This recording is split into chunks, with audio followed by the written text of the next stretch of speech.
Hey, everybody. You know, someday somebody's going to make a supercut. They're going to go back through and they're going to take all my whales. It's going to be like 6 hours of Jeff going well and then like 25 hours of just saying, welcome back to the dojo, everybody. I'm Jeff. Yeah, it's a podcast. It's not the dojo. It's a podcast. It's a podcast. It's a podcast I just got excited. Yes. We got a lot. We got a lot today. We got a lot to go over. And I think that you were the right person for this because you've never said that to me on the podcast before. We've got some real corporate rage coming up in part 2. Good. So we got some real shitty shenanigans, some real bitchy Brendas, like some bad luck chucks just happening. But the whole shebang. Yes. But before we get to that, we also got 3 kind of medium like spotlight showcase. I wish they would come up with just a regular word like direct. Yeah. You know, like everybody just, it's the Capcom Direct, it's the Microsoft Direct, it's the PlayStation Direct. Instead, everybody's got to have their own thing. And then press briefing. Yes. The spotlight, the showcase, the summer update. Are you guys ready for a holiday hootenanny of trailers? Yes. Like, no. But before we get to that, you know what, Amanda? I watched 2 movies last week. Good movies? I felt like they were both like what was the spill rating that was below the highest one? Like Rent?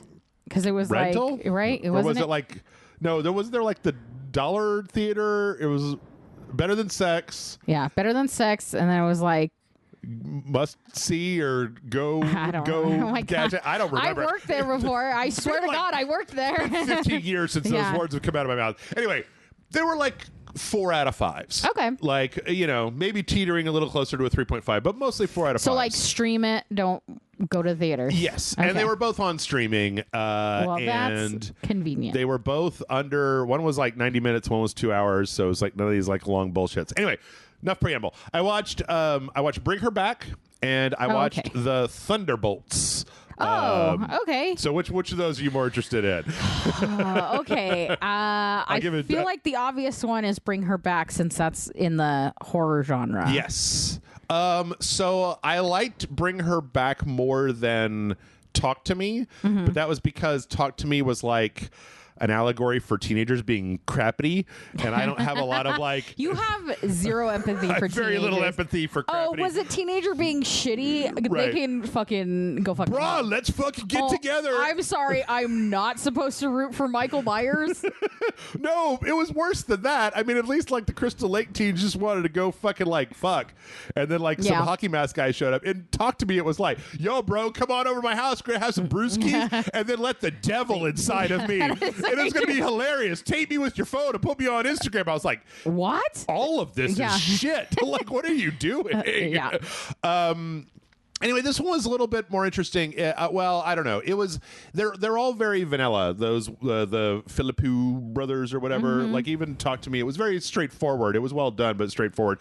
This one was a little bit maybe a little bit more convoluted, but I enjoyed it. It was because it's more of a I don't want to like spoil anything, but it's more of like a teenagers versus adults. Like you got a crazy person, and then you got teenagers that like are kind of trapped in the system, so it's harder for them. Like, you know, if you're an adult and you live in the Paranormal Activity house, fucking move. Yeah. Like if you live on Elm Street, fucking move. Yeah. Like if the zombies are coming, fucking leave and go somewhere else. Don't hang out with the zombies. Right. Yeah. But if you're like 17 and the state has you're like, this horrible thing is happening. The state's like, dang. Well, or the state's like, fill out a couple of papers and like, we'll keep an eye on it. Yeah. You're like, there's some shit going on, and social workers are like, okay, I don't know. Everyone says that. They all say that. A dramatic teenager stuck in the system. Yeah. It's got some pretty intense, like kind of gory gore in it, which was unexpected. But yeah, it was like 90 minutes. It was a good watch. It wasn't blowing the roof off. I see why it had like a more muted reception than Talk to Me did. I thought that it was good as a follow-up. And Yeah, it was like good. Like it wasn't like a good build up to, if you start getting into the Halloween season and you want to watch something scary, but you don't want to throw out all the like heavy hitters right away, kind of good. Or yeah, something like that. Yeah. It was something different. Like I would probably say that I enjoyed it like on the level of the Devil, what was the talk show one? Late Night with the Devil. Late Night with the Devil. Yeah. Like it was good. I watched it once. I wouldn't consider it an all-time classic. I would probably watch it again if I ran across it in 3 or 4 years or something. Yeah. But I wouldn't be like, oh my God, that was so fucking good. I got to rewind to the beginning and start over again. Yeah, it's not going to hit your like, I don't know if you have like a rewatch schedule, because I do, of like, oh no, of like, oh, it's this time of year, time to throw this in. Yeah. It like, especially for horror movies where it's like, oh, Halloween's coming up. Okay. There's like certain movies I will always have in the agenda. And then there's like slots for, I'm kind of into the mood for something new, or I'm kind of in the mood for like, I don't know, something a little different. I don't know if it would work as a rewatch, because a lot of it is unfolding this kind of mystery of like what's happening, and you learn more, and but kind of going back, you just be like, just cringy, squirmy, cringy quirm. Squirmy quirm? I don't know what that is. Are you okay? No. You just had a stroke in the middle of that one. My brain doesn't work. I've had like a grand total of like 8 hours of sleep over the last 3 days because of Death Stranding 2. That's fair. But yeah, it was fine. It was good. It was, if you like horror a lot, then you'll probably get more out of it than I did. I'm real agnostic about it. And then Thunderbolts was also pretty good. I have this problem with a lot of the Marvel stuff, and this was better than a lot of the other stuff. Like I skipped the Captain America. I just didn't watch that. But like, you really have to have watched Black Widow and probably Falcon and the Winter Soldier and maybe even a rewatch of Ant-Man and the Wasp, because one of the characters, the Ghost, is one of those characters. There's a lot going on. There was actually one point where they kept referencing something, and I went to go look it up, and I was like, did I miss? Was this in one of the shows I didn't watch? It was like, no. And then it was just a bunch of spoilers that I read. Oh, I was like, oh, shit. Oh, oops. Keep reading. So yeah, for anybody, it was interesting also because the bad guy, or the way that story goes, it's a very strange character that is like the focal point of that. Yeah. A guy named Bob, that some of you might know who that is, or some of you might not, but like it was a strange one. It also has it focuses a lot on Julia Louis-Dreyfus's character. Yeah. And so yeah, I guess it was okay. The problem was that like it was one of those stories that really hinges on like the emotional bonds between the characters. Yeah. But in classic Marvel fashion, they were just kind of trying to run through the plot. Yeah, they rushed through that. So they didn't really nail down like the thing that then ended up being like the kind of thing in the climax, right? Like I feel like there was a certain point where they got so wrapped up in trying to shove as much sausage in this casing as possible that it was like, no, it still tastes good, but like you needed to smoke it a little longer. Like it needed a little bit less. Yeah, sometimes it's okay to take a little bit of time to like develop it. Yeah, and like they're kind of a Suicide Squad of characters. Yeah, but the thing is that you really like with the actual Suicide Squad, they're like they're not complicated anti-heroes, they're just kind of psychos. Yeah, so it's easier to be like, here's Harley Quinn, she's emotionally unstable and loves the Joker. Yeah, like, somehow they made it easier to understand as far as the Suicide Squad, because they sort of flattened those characters out for it and then built them up, so you're kind of already in with them in the beginning, because you're like the crazy one, the whatever, and then when you give them depth later on, it's easier to do. Yeah, where Marvel sometimes is like they have depth and then don't really give it to you, and then try to get, you know what I mean? Like, and part of that is Florence Pugh is playing what's her face, the Black Widow's sister, Yelena, and oh my God, between this and Black Widow, it's like them talking about like the Red Room, the program that all the Black Widows that made them, and they're flashing back, and it's just like, guys, I don't know what this is. Yeah. Like, even in the Black Widow movie, you kind of gestured at it, but like didn't really go into it. And it seems really important for the backstory of not just Yelena and not just Black Widow, but also now the what's his face, the Stranger Things guy, Captain Russia. David Harbour. David Harbour's character, you know, is kind of, he's part of that as well. So I don't know, like it also, like, I think that there was a lot of it where they were, I'm sorry, I don't mean for this to go on for so long, where like Bucky shows up and then he's kind of like the guy that has his shit together in comparison with a lot of the other characters. But the thing is that it's like, oh, that's a concern that Bucky's the one with his shit together. I don't really remember when Bucky had got his shit together. Like, that would be Falcon and the Winter Soldier. Yeah. But like that was like, and only like kind of. Yeah. I don't know. He got his shit together in the like rugged man way of getting his shit together, where it's like he ended up on a boat with a woman and a friend. And he did go to therapy throughout that show, but then like, but that therapy didn't help him throughout that show really like the whole time. Much, I mean, like, this isn't really much of a spoiler because it kind of shows up, and I was like, huh? Like, one of the parts in the very beginning of the movie is that Bucky is now a senator. And I was like, huh? What? When the fuck? I don't remember that happening. When I started watching... I guess Captain America might have had that. I don't know. Maybe. This is when I started watching the Marvels, and they had that hexagon grid space station with sword, and I was like, when the fuck did any of that... I didn't. What? Yeah. So I feel like they gloss over a lot of stuff. What if we're actually watching an alternate timeline and this isn't actually what's happening within this multiverse? Sorry, I just like you introduced. I said and nobody believed me. You do the multiverse and it fucks everything up. Yeah. So I don't know. It was fine. It was like enjoyable. Yeah. And it was a step above the like kind of passable that I've gotten out of most of that. Yeah. And I really think that a lot of that comes down to the fact that Florence Pugh is a great actress. David Harbour knows what the fuck he's doing. What's his face that plays Bucky? Sebastian Stan. Yeah. He's been doing this. He knows what he's doing. Julia Louis-Dreyfus knows what she's doing. The guy playing Bob, he knows what he's doing. Yeah. The lady playing Ghost. Like, everybody Pullman. was what's that?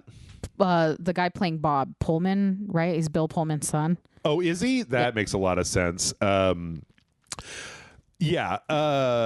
So it was better. The problem is, and you know what? It was made by it was directed by the guy that directed that movie called Robot and Frank. It was like Frank Langella and a fucking robot. Yeah. Like, and I was like, what? Yeah. How did he go from that to this? Did he do anything else in between? Yes, one thing.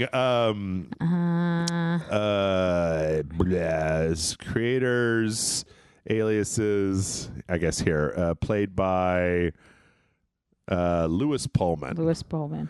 But yeah, I don't know. It was okay. It was weird. It was weird going back to it and watching it. It definitely didn't excite me as much as like it used to back in the old days. But it was... I don't think there's anything anyone can do to get me to watch a Marvel movie right now. Yeah. Yeah. Fantastic Four. I'm probably going to see. Okay, there's one thing that can get me to watch a Marvel movie. John. And that's John. Yeah, John wants to watch Fantastic Four, so we're gonna watch Fantastic Four. Sure. But everything else has been very like, oh, do you want to watch it? And it's on streaming. Watch it. I don't need to be in the room. Like, I'll be in the room if he's watching it, but I'm not going to pay attention. I'm not going to. We had, because John's birthday was this last Sunday. Mm-hmm. You were there. I was there. We had a bunch of friends hanging out and eating pizza, and one of our friends, Randy, was pitching me Thunderbolts. And he was very, I'm surprised you haven't seen it. And like, what have you watched any Marvel movies? And like, I think this one's the one I think you should really. And I'm like, there is nothing you can say that'll get me to watch it. And not in a, like, I think it looks terrible. I've seen clips and I thought, oh, it looks fine. It looks fine. It looks great. Sure. But like, I think I'm done. Well, you know, there was like the biggest comparison that I can make is like there was a point in the 80s, right, when they were on like the 10th or 11th Bond movie, and you were just like, I'm kind of over that. I mean, I don't know. Everything has a shelf life, right? Yeah. And I think everybody's different too. Where like I felt like I got a complete story around Endgame. Mm-hmm.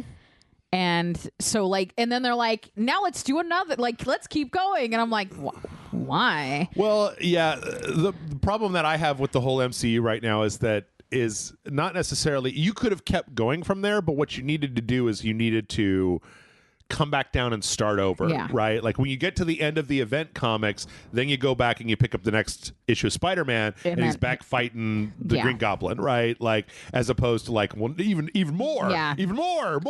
Yeah, that's the issue of Hollywood of like, now we need to escalate it into something bigger, and it's like, guys, you killed half the galaxy, and now you want to bring back half the galaxy, and now we're supposed to amplify it even more. Like, you know what? Chill out, guys. I would watch a season 2 of Moon Knight if it came out. I really liked the first season. Moon Knight was fantastic, but also Moon Knight was so disconnected from everything else that it was just a good show. Yep. If it wasn't a Marvel comic and was just this otherworldly story that is also superhero adjacent. Yep. I mean, I guess he's just a superhero, but like, I think that would have been fine. Yep. Like, it's just a good show. And the thing is that I don't think it's superhero fatigue for me. It's not. Because I'm really interested in watching Superman. We're gonna go keep see it up. This will be the first DCU movie I see, or DC movie I see in a long time. With Invincible and The Boys, I've been keeping up with that stuff. There's plenty of stuff that I like. Yeah. My Hero Academia. I fucking love that show. Yeah. It's the MCU has been doing it for me. Anyway, I'm sorry. We've gone on a long time. Amanda, is there anything you'd like to call out before we jump in? No, not really. Yeah. I've just been chillaxing. I finished Twin Peaks: The Return, so thus completing my 10 to 25 year exposition of watching the series. Yes. I think it was great and fantastic, and I had a great time with it. I'll have to check. Last week I almost pulled the trigger that Amazon has like the complete Blu-ray set for all of Twin Peaks, like all of the shows and the movie and extras for like $50. I know. And it was like, yowza. I hear the special features on it are pretty good because they do a lot. The only other thing I have now going for me is that as far as Twin Peaks, is that David Lynch's daughter wrote a like hidden diary of Laura Palmer, and it's read by the actress that played Laura Palmer for the audiobook. So I'm probably going to listen to that. Okay. As like, I can't just like starkly lose this. I have to have a little more because it's a lot to lose all at once. Sure. Especially with the way the ending of Twin Peaks Return. And I'm fine with those kinds of like fucked up endings. But yeah, so I focused on like, no, I need to finish this. I was stuck at like 8 episodes away from finishing, and then so that's all. Okay. Well, with that, let's go ahead and jump in to the Capcom Direct. Capcom Spotlight. This is like 4 or 5 things, and we're going to skip a lot of, the last 20 minutes were just Monster Hunter. There's really only a couple things for us to talk about You're going to anger the Monster Hunter fandom. Well, Michael can come over here and tell me to my face what I... No, he knows where I live. So the first thing was that Pragmata game that I think you and I talked about a little while back. Yeah, with the little robot girl? Yeah, the little robot girl. This one came into like a little bit more of a... So it had a little bit more of what's actually going on, where there's like a moon base that is researching this kind of nanotechnology and like artificial intelligence and like robots and stuff like that. And you play as one of these 3. The whole thing like goes off the grid, and then you go up there. You're one of these like 3 to like research what happened. Astronauts, that come to like find out what happens. Who get jumped by a bunch of robots. Space horror. Yeah, we lost 2 weeks ago. We lost contact with them. So we're sending you to see what happened and collect all the data that's been left behind. Yep. And then you meet up with the little... I've watched Event Horizon with the little girl robot, and she's helping you out. She's riding around on your back. And I think that when we talked about this last, I think I had it right where, like, by default, the enemies don't take, like, very much damage, but then you have this little box that comes up that has a hacking minigame in it that while you're doing your third-person combat, you are, like, running through that little hacking minigame, and that opens up their armor, and then you get the chance to attack them. Yeah. So they kind of went into that in relatively excruciating detail. Oh, I was tickled by the fact that the main character's name is Hugh Williams. And I'm like, not Hugh Man. He didn't want to just go all the way to Hugh Man. It's Hugh Duderson. Yep. I mean, it looks cool. I think it looks great. I don't know that I have a lot more to say, like, because they didn't go into it like too hard. Yeah. So do you bring that little girl robot with you, or does he discover that little girl robot there? He discovers the little girl robot there. So I'm convinced she's the villain. Yeah. I'm convinced she's the big bad. Possibly. Like, whatever happened to that crew, she did it. Maybe. It's like the Red Queen in Resident Evil. Yes. Yeah. Yeah, I don't know. I mean, like, so far, this was them talking about just the basics of the combat and kind of the environment, which I think, like, I mean, I don't know. I might be being a little too flippant here that, like, I was like, oh, yeah, I mean, like, I can see what's on the screen. You're on some kind of, like, moon base, and there's, like, a bunch of robots, and you've got a robot. Like, I played Binary Domain. I've seen Terminator 2. Like, I understand what's happening here. So... yeah, I mean, I don't know how much more there is to say about it than that. It still looks nice. Yeah, they're using the RE engine. Genuinely looks like it'd be a fun game to, like, play. You know, Capcom... Not me. I can't play this kind of game. But, like, to watch somebody play, I would enjoy. Yeah. Capcom has been doing a lot with hair recently. Yeah. I like keep waiting for somebody to do hair stuff, and, like, this little robot girl has, like, long hair that actually... almost is acting like hair. It's pretty so close, but it gets away with it because she's a robot too, right? So you have to assume that that's like a synthetic thing and not like an organic thing. Also, it's the moon. The gravity's a little less. You could say, you really like, I'm allowing it, but just know that's not what real hair does. Yeah, but it's getting close. So yeah, they're gonna have a public hands-on at Gamescom in August. Hell yeah. And so I guess we'll get more stuff than that. I don't know. I mean, a lot of this is going to depend on, like, you know, those basics are solid. They're there. It's Dead Space with a little girl and a Nier Automata hacking minigame. And then the question is the story any good? Does the action progress? Like, does the hacking minigame become irritating? Like, what do you do in between there? Yeah, is there, for sure. You know, so it's got a lot of potential, though. And I ain't again it. I'm all for it. So yeah, it looks great. Let's see. From there, Street Fighter. They announced the new lineup. They had a little cutscene where the kind of the main character from the Street Fighter 6 goes to Thailand and meets Sagat, who is a giant guy. Sure. He's the new character, and then they've also got some outfits and stuff. I don't know. Sure. It's whatever. It's coming. Have you August heard 5th. the casting for the Street Fighter game? Oh, for the movie? Yeah, or for with the 50 movie. Cent Sorry. as Balrog? As Balrog, yes. I heard Polka Dot Man? David Dastmalchian is. Yeah, I mean, we were just talking about Late Night with the Devil. Yeah, and he's supposed to be M. Bison, but the rumor right now is that professional wrestler Cody Rhodes is going to play Guile. Okay, and it's just so nutty to me. I could see it, I guess. Yeah. The only thing of note here, I mean, there's a bunch of different outfits and stuff. Was that summer is coming and they're putting out swimsuits for everybody. Damn, Chun-Li, cover that up.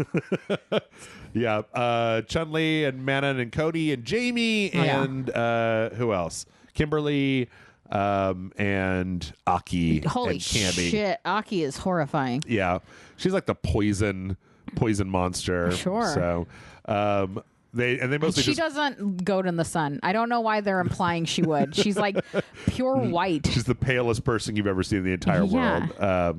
But yeah, I mean, you know. Yeah, it's fun. Everybody's got to have their outfits these days. It reminds me a lot of like the old 90s X-Men covers during the summertime where they're just like, what if we made them half naked? And everyone's like, yeah. It's the Marvel swimsuit edition. I'm for it. You're all perverts. Let's do it. I mean, that's the whole reason for this, right? Is like you make the video game so you can sell the perverted costumes. Yeah. That's what Stellar Blade was all about. It had no story. No, I don't. It's fine. Kunitsu no Gami is coming to the Switch, or is on the Switch too. They did a little thing. They desperately want people to be interested in this game, and I gave this game like 20 hours of my life and was just like, nah. Yeah. They've got a new mode, like a roguelike mode, where you could play kind of endlessly. They also have this new little guy that you can get that turns the soundtrack into like an 8-bit style soundtrack. I'm like, fine. Yeah. Great. Neat. Huzzah. Yeah. So, yeah, whatever. It's fine. So then, Oh yeah, that was the Capcom Classics collection. Onimusha 2 is already out. This is where they just did ads for the stuff that's already they're just out. like, get this now. And then I think was where we actually got into a little bit of Resident Evil, the new Resident Evil Requiem. This was more talking than a lot of other stuff. There was a few images that had some interesting stuff because this is like a character that's returning to, it's like 30 years after Raccoon City got blowed up. Okay. And they're returning. A lot of the stuff they showed in here is happening in like a spooky house. Yeah. Oh, we got that like PT hallway vibe. And there's like real tall guy, like a big lady or a big dude that's coming down the halls. Yeah. Don't like that. I don't do the tall in the hall. You know what I mean? Yep. Like if Nemesis had to bend over to get through here. They talked about Grace Ashcroft is the main character, who I think is the daughter of somebody from one of the Resident Evil spin-off games. Which is Ashcroft sounds like a familiar name, but that also could be a reference name. Yes.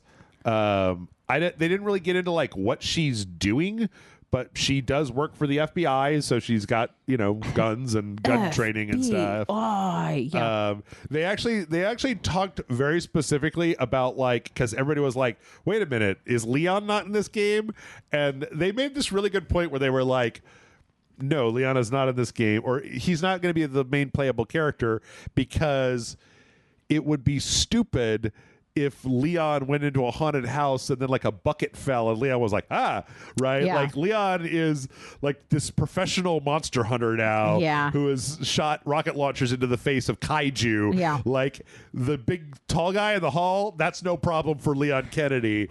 And then when your main character is scared, that makes you a little bit more scared with them. So in fact, that's what he's saying here. This is that not the same conversation we kind of were having with Marvel, where like if you have one thing, you keep amping it up, but if you bring it back down to like the ground level, meaning this new character is square one with this stuff, so it helps the audience be square one with this stuff. Yeah, origin stories work out really well because you're establishing characters and usually environments at the same time. And it's totally fine to maintain those other characters, but they aren't gonna be the main character. Sure.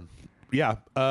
This is really interesting. They actually talked about like there's this scene in the trailer where she's hanging upside down and she's sweating, and man, it looks crazy. Like it looks good. Her face is all red because all the blood is up there. And they talked about how like they needed her hair to hang the right way, so they literally got like a professional wig stylist to come in to give them like upside down hair reference so that they could model it so that it hung like it would if you were being hung upside down. They didn't think, you know what we should do? Get a mannequin, glue a wig on it, and hold it upside down. Maybe that's what they did. Or maybe, but see, her hair's but they had to hire a professional to do it. Her hair's all like curly and shit, right? Yeah, so you probably want like to try to match it. Yeah. The big thing, we knew this before, is that you can switch between first and third person.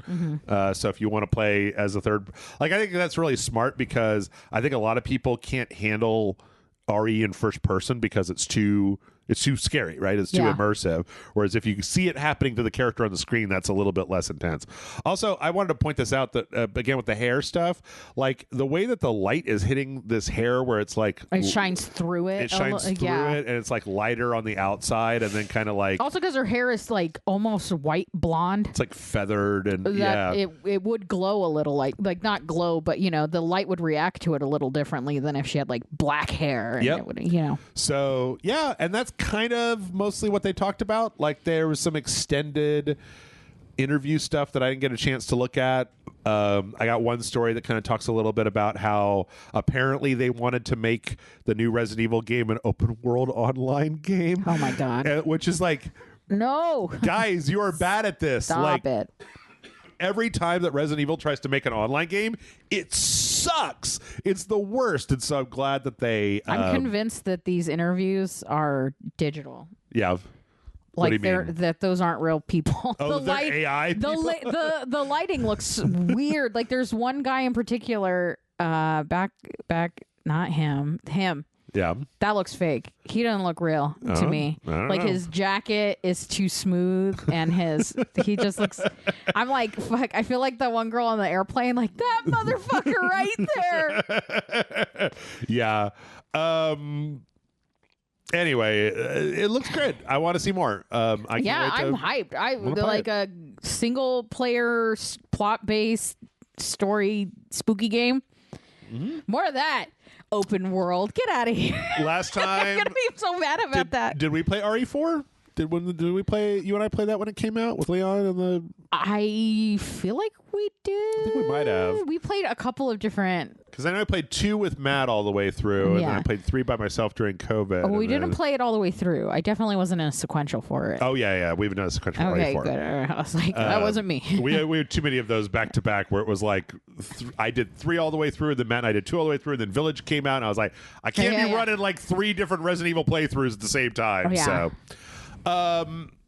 as far as Monster Hunter goes, they're adding some new monsters. Yeah. Like, It's always a beautiful game. yeah, there's like a water guy now. I'm sorry. Was there a rock star that I just saw? Yeah, Like somebody they with do- an electric guitar They came do through. some. They do some goofy stuff. Yeah.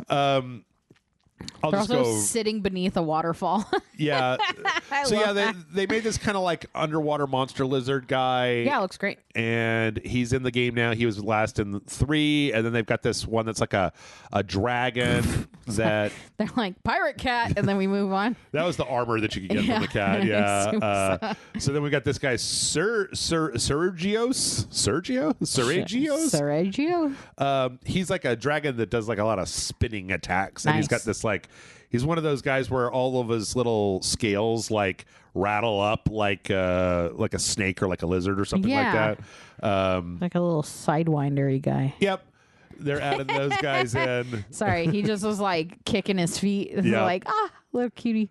And then there's like there's the this water or this arch-tempered Uthduna is a thing. I don't know. Anyway, some of this stuff, you guys just anybody that wants has already seen this. I will say the one thing that they did was that guitar thing where they literally just have an emote where you pull out a Fender guitar. And they, like, It's a partnership with Fender. yeah. So Fender made them a specific guitar. What the fuck is up, Fender? You guys were like, you know what we should do? Yeah. Partner with fucking Yeah. Monster Hunter? I'm in, guys. And then they Oh, weirdos. scanned the guitar that they made in, and it had like weathering and stuff that they put on it.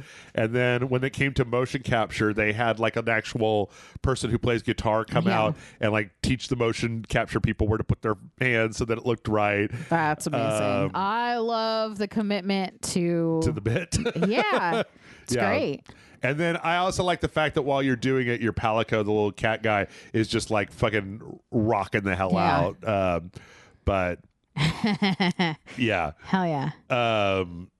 So yeah, that was Monster Hunter. There's a bunch of new updates. There's a bunch of stuff coming. That's There's sick. Paid You know DLC. what? Hell yeah, Monster Hunter. I'm in. Oh, I thought you would like this little guy. Oh, hell yeah. What the like fuck? bird. I'm a maniac. Just like, It's like stop animated bird guy that I don't follows know you why around. he's there, but I'm into him too. Yeah, and there's like a summer event that's happening, and that was Capcom. So Good job, Capcom. yep, not to rush because we only have about 10 minutes, but I think we are gonna rush all the way through this. Yeah, hell yeah. Bandai Namco Summer Showcase, which was. Again, it was okay. They focused on the stuff. I mean, I don't know. It's like the story of video game showcases where like, when has it ever been the case where the Nintendo Direct was just nothing but things that you wanted? Yeah. There was like 2 things that I wanted, and then I was disappointed that everything else was stuff other people wanted. Only me. I'm the only customer. God damn it. Yeah.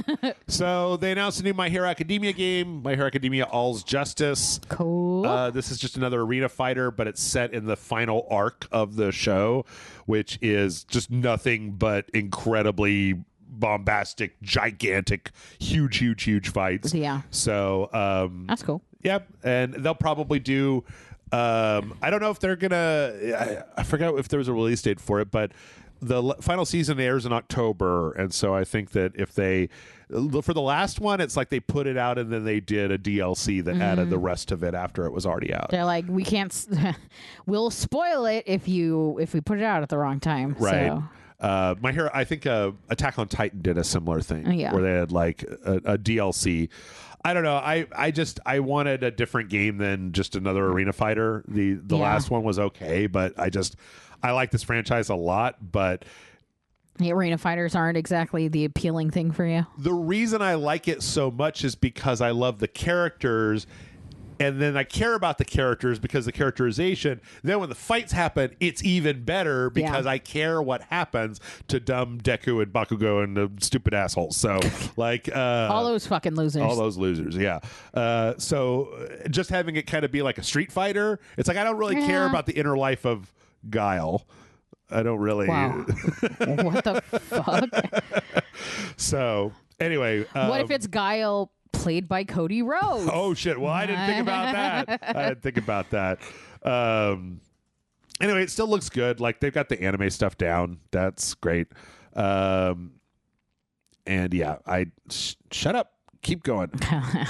Let's see. I have so much to say about it. Code Vein 2. We got more information about Code Vein 2. Code Vein 1 was like a post-apocalyptic world where it was like vampires, and then you played as like a vampire that was fighting other vampires. Okay. Code Vein 2 apparently is going to be somewhat similar in that like you start off in the future where you're fighting these kind of vampiric tinged monsters with your vampiric monster powers. And then like you lose, and then this woman shows up and sends you 100 years back in time to see if you can stop the calamity before it happens. Oh, okay. Yeah. Sure. I'm in. Anime as shit. Yeah. I like the character designs in this franchise have always been nutsy. Yeah. Like, you know, the big clockwork sword, and there's like a lady with candles for a face. That lady, she got candle face. She got like porcelain skin. She got like candle face. That's fucking cool. And yeah, this is the character that gives you their heart and sends you back in time, and et cetera, et cetera. So, wow. And it's hard though. It's a third-person action game with kind of gothic imagery, vampire powers, and fancy anime jackets. I'm into it. A lot of gold. Yeah, a lot of black and gold. Bougie ass vampires, man. So yeah, they're going to talk more about that. Let's see. They came out to talk about the Patapon 1+2 remake. Everybody knows what Patapon is. Patapon. Little guys go and attack. You do the rhythm thing. Yeah. It's fine. I had no idea that this was a Bandai Namco thing. I like their little character designs. There. Super cute. Virus warning. There's no virus. There's no virus. Just downloading viruses again, guys. I'm going to fucking download every virus. They're mine now. I downloaded them. Put them in a box. Be like, don't open the box. Only I open the box. That's my box. Don't touch. Yeah. There was an original thing that they announced called Toa and the Guardians of the Sacred Tree. This is a new kind of top-down third-person. It looks like a roguelike action game, kind of in a medieval Asian-inspired fantasy thing. As near as I can tell, this is we wanted to make a Hades. Yeah. So we made Hades. That's cool. I'm down for that. Yeah. I'm not against it. The characters are pretty cool. They had a little... I like how bright it is. Did I skip over it? They had a little animated intro where they had two characters. Yeah. And one of them's like a big guy who's I'm sorry, is that a muscular fucking catfish? Yep, it's a big muscular koi fish. Yeah, he's got his tail hanging out. Yeah. And this kind of like little samurai lady, and they're just hanging out and having a good time. They're like two of the characters that they talked about. And it's pretty cute. Yeah, that's cute. I'm in. Yeah. I don't know if it had like September 19th is when it's coming out. I don't know. I'm having a hard time because I ended up playing that Lost in Random game this week for a video, and I'm like, I think that I'm really spoiled by Hades, where I judge all of the rest of them very harshly because I'm like, this writing isn't triple S plus tier. This is merely B plus tier. Get out of here. This is just a good game. It's not a great game. Yeah. This is a game of the year contender. Get out of here with that shit. Maybe it will be if you give it a shot, Jeff. Maybe. Also, there's a lady named Origami. She's just like dressed in origami. She is. She got a little hat. She got a little origami boat hat. Yep, little ninja stars. Super cute, actually. They're talking about an update to that Death Note game that We tried playing for oh my God, 10 minutes or 5 minutes. I was going to say, did we play it? Like, we played it, but did it get posted? No, we started playing it, and I was like, this is too complicated. Yeah, it was a lot. They're adding some new people. Tutorialization was so bad where it'd be like, and then you roll the dice and we roll the dice and then you do this and then you do the thing. Like there was no in between time. It was just like you would hit A and then hit A and then or X and hit X and hit X. Just, it was really complicated for what it was. And they're like, "Did you get it?" And we're like, we're gonna play something else." Yeah. They showed off a little bit more of Shadow Labyrinth, which is that weird Pac-Man game that they're making. Yeah, the one based on the Level Up Secret Level. Yeah. I think the Secret Level show was actually based on this because it's probably been in development for like 4 years. Probably, but I mean, that's the connection. Yeah. That's the only thing I have to connect it to. And they're calling the Pac-Man in this Puck, which is like the original Puck-Man. They show off a boss fight between one of the ghosts. Is this what the ghosts look like? Holy shit. Giant, like... Is that Inky or Blinky? It's Red Baragza. I don't know. Anyway, it looks like the game has a whole bunch of different like little meters and systems and stuff that happen. That's kind of... parry mechanics and life meters and things that you can activate to turn into a super armor and like...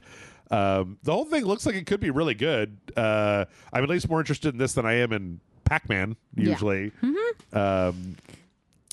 Though it's just weird to compare it to Pac-Man. I understand why, obviously, but like also it looks nothing like Pac-Man. Well, it's interesting because we saw in a previous trailer, I don't know if you were on for that, where it's like it's a Metroidvania level, right? And there'll be some rooms where it's like, oh, this wall has like a glowing blue strip on it and it's got power pellets on it. And suddenly the Pac-Man, like you go into the little Pac-Man and then it sticks to the wall and then starts waka eating up around. That's so funny. It's like they are kind of trying to keep it going, which I appreciate that it's got at least some connection to that. Yeah. Even though this boss fight looks tedious as hell. So yeah. I'm trying to think of what else they had in here. We might be able to do this without even watching it. They had a brief trailer for Little Nightmares 3. I'm not going to talk about that because Michael and I talked about Little Nightmares for like 40 minutes last week because they had their own showcase. They showed off more of Everybody's Golf with Pac-Man. Yeah. Which hell yeah. I'm a fan of golf, but there's only so much you can tell me about the Pac-Man golf game, it's actually an online game where you don't play as or you could play as Pac-Man or you cannot play as Pac-Man. But I don't know. It was fine. I endured this for like 10 minutes while these motherfuckers were talking. Super Robot Wars Y gave us a new trailer. That game is going to be out in August. So it's like right around the corner. Yeah. They showed a little kind of assist people where you can assign an assist person to give you, I don't know. It's just another Robot Wars game. Like the nitty gritty isn't going to make that much of a huge difference. So, if you're into the crossover, if you're into the Robot Wars crossover thing, then this one has Godzilla in it, I guess is the only thing I can say. Nice. So, because they put the Ultraman from Singular Point in as a mech. So, that's fun. Oh, damn. That's a crazy looking Godzilla. Yeah. They briefly showed off a little bit of Blood of the Dawnwalker, or Blood of the Dawnwalker, as I call it. This is related to Dongacles? Yes. No, this is like a bunch of Witcher 3 guys that spun off to make their own company. And like the idea is that it's a kind of is this a horror game? No, it's a Witcher style. It's like a third-person action game. Okay. The idea here is that the vampires have taken over this part of the world. Okay. But they're not just like killing everybody. They're like ruling with an iron thumb and making people give them tribute and all this stuff. Yeah. And that you play as basically like a day walker. You're like a half vampire. And that is going up against the vampires who have your family. They did show off something I was curious about that was kind of interesting, where it's like there's a day-night cycle, and during the day you have to fight like you're playing a medieval fantasy game with a sword, and then at night you have like claws and blood powers, and you can like do magic and stuff. Interesting. but you have to feed in order to power that. Yeah. And you can accidentally kill people and then turn the people against you. Interesting. It's really rough around the edges. Like it's a little generic, and it's like the frame rate's a little meh, and the textures are a little meh. But it seems like it could have some promise depending on. Yeah, the idea behind it has some potential. Yes. For sure. I'm also like, vampires aren't an instant draw for me. Yeah. Like when you say vampires, I'm like, okay, keep going. Like, what about them? I've seen a lot of vampire stuff over the years.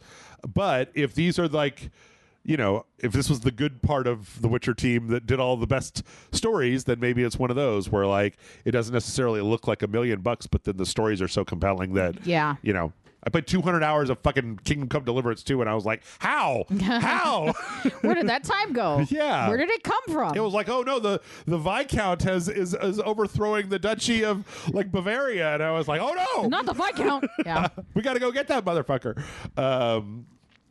How much more of this is there? Okay, you know what?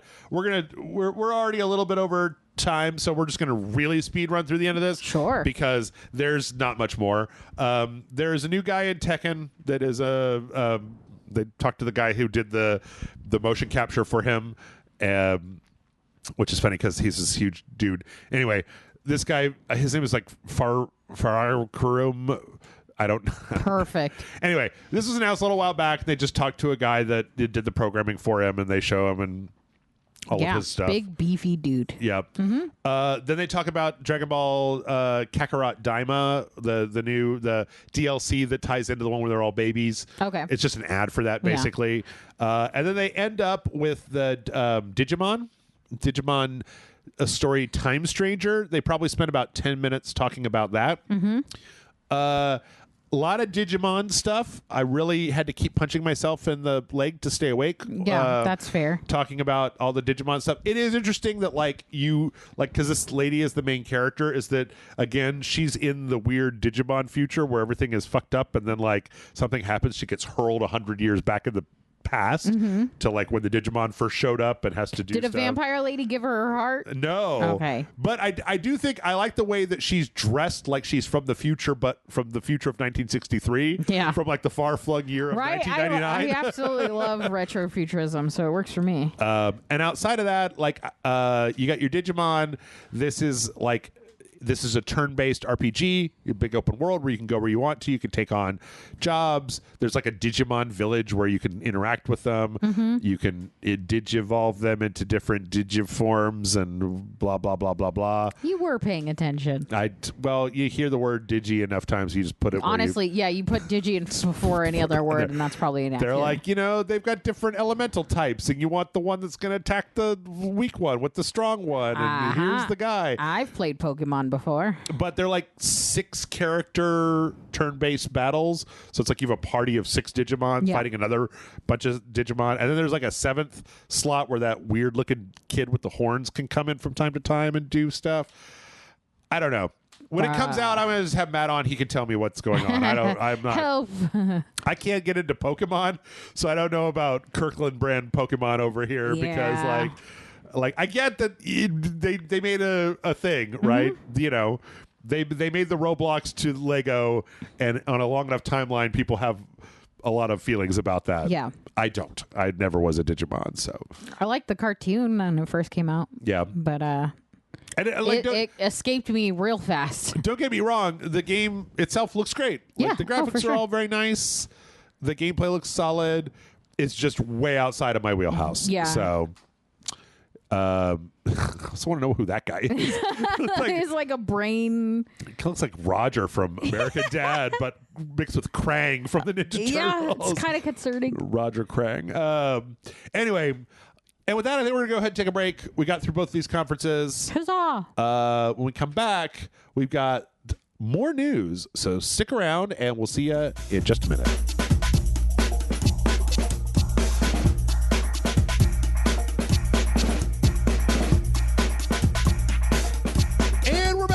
Here we are. And we did have one other showcase, and it was like last week I talked about Arc System Works had a showcase, and everybody was excited because they thought they were going to show off that new Marvel fighting game that they announced, and they didn't show it. And they didn't show it off. So you didn't show that off. We're not going to talk about you. You know, there's like some stuff, but I didn't like much of it, so I'm just going to skip most of that.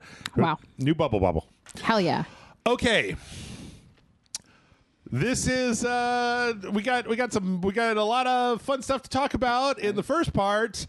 It's a kind of bad news parade here in the second part. Boo. Microsoft this week laid off 9,000 people. That's a lot of people. 9,100 people, and canceled a whole bunch of projects across the board, which is bad. Yes, no good. So well, I think that this was like from Microsoft, like 9,100 people from Microsoft, but then a lot of that came out of Xbox. Like, let me just I'm trying to think of the best way to do this, but like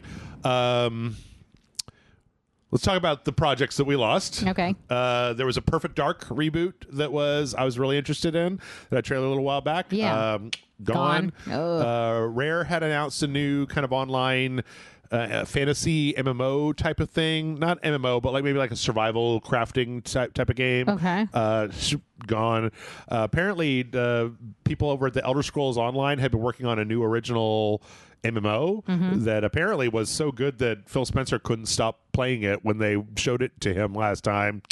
Canceled. Wow. Fuck you, Phil Spencer, I guess. Yep. There's a lot of also there was a Blizzard. Remember Blizzard, they had a Warcraft like phone game that was like a little RTS phone game that had been struggling for a while. That's no new content updates for security and stuff. Probably on the chopping block within a year.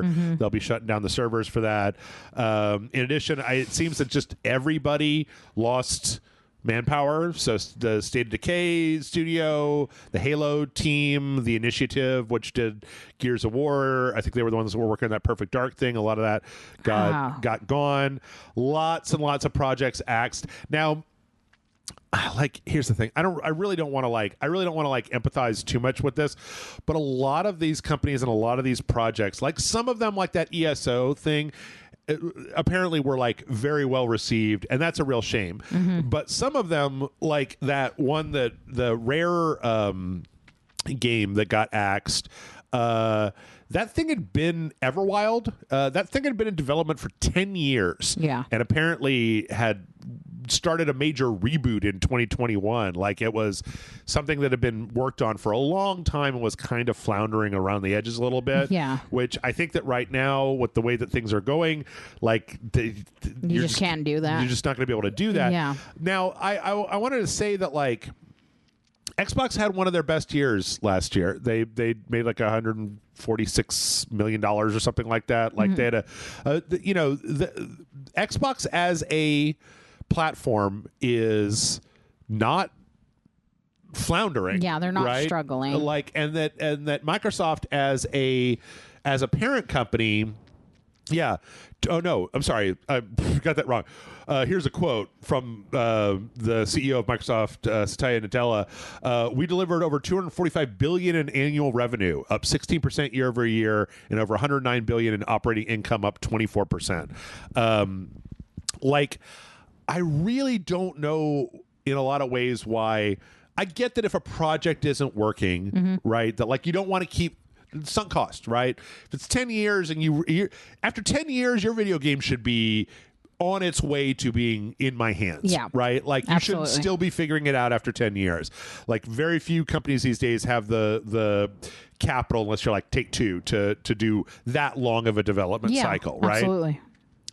But by the same token, like, you could have, those 9,000 people could have been put to use doing something that would be useful for your company. They're already hired. They're already professionals. Yeah, they're like manpower that already exists within the confines of your business. Right. You just need to utilize them properly. Well, because then the like, if that's not the case, then it seems like, what, you're reducing the number of games that you're going to put out every year, that you're like firing headcount, you're like you're killing projects, you're taking people out, and you're just going to focus on putting out Call of Duty. Like, Call of Duty is, and actually a lot of the cuts came from Raven and Sledgehammer and a lot of the company High Moon, a lot of the companies that are doing support work for Call of Duty as well, because the Call of Duty sales aren't what they used to be. Like, none of this stuff is booming as gangbusters as it used to be, but I feel like you can't grow a company by just putting out the safe projects, right? Like, you don't get a Baldur's Gate 3 unless you shoot for it. You don't get like a good a fun new thing that everybody's like, holy shit. You don't get Barbenheimer if you don't greenlight a Barbie movie, right? Like, you have to be willing to take a shot at some of this stuff. And the last thing in the world I can think is one of the most stable and profitable companies out there, Microsoft, like Xbox owned by Microsoft, right? Microsoft is not an unstable company that is seeking, development capital every quarter in order to stay afloat. Yeah. Every fucking computer that gets sold has one of their products on it. They get paid for it, like just about. Yeah. As well as a lot of like mobile devices. They have the Azure cloud server stuff. They've got security stuff that they're doing. I know they've got their feet in a bunch of AI stuff. And it's like, why? Well, and then also, let me just be really clear here, because like, they also eliminated 10,000 jobs in 2023 and like more over the last year. And the thing is that there has to be a point where you say, like, quit hacking off limbs. Like, you have to quit hacking off limbs and start. Not only are you like losing people, losing help, but you're going to burn out the people that you're keeping because there's less support for them. Right. And then things are going to, and the corner cutting thing just ends up happening and everything ends up not being as good, and then nobody wants to buy it. Right. But it's going to be the people who are developing it's fault, and then they're going to get more of them getting fired. Yeah.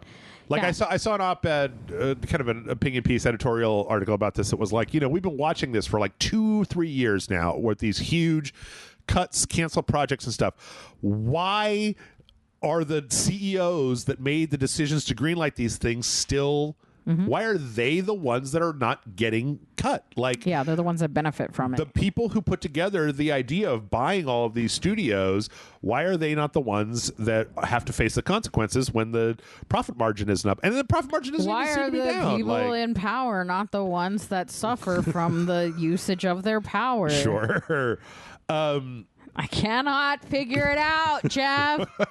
But it's not going to look bad to them, right? Is this just a quarterly fiscal thing of like, well, if they get rid of all that, then it's like, look at how much I've lowered the cost, operating expenses. And then but look at how much we've made, and then they go, oh, it was wildly successful, and don't think about the fact that it's 9,000 people who are without jobs now. Yes, I don't know. I mean, at this point, I don't know. The thing is that I was talking with Michael last week about this because we were sitting here saying to ourselves, it's not Konami, right? It's not Square Enix that has always had a fucking, batshit identity. They don't know what the fuck they're doing. Sometimes they try a thing and it works, and sometimes they take Hitman, make the best game they ever made, and then jettison it into the wind, where that company goes on to do all kinds of great stuff, and it's like, what the fuck did you do? Like,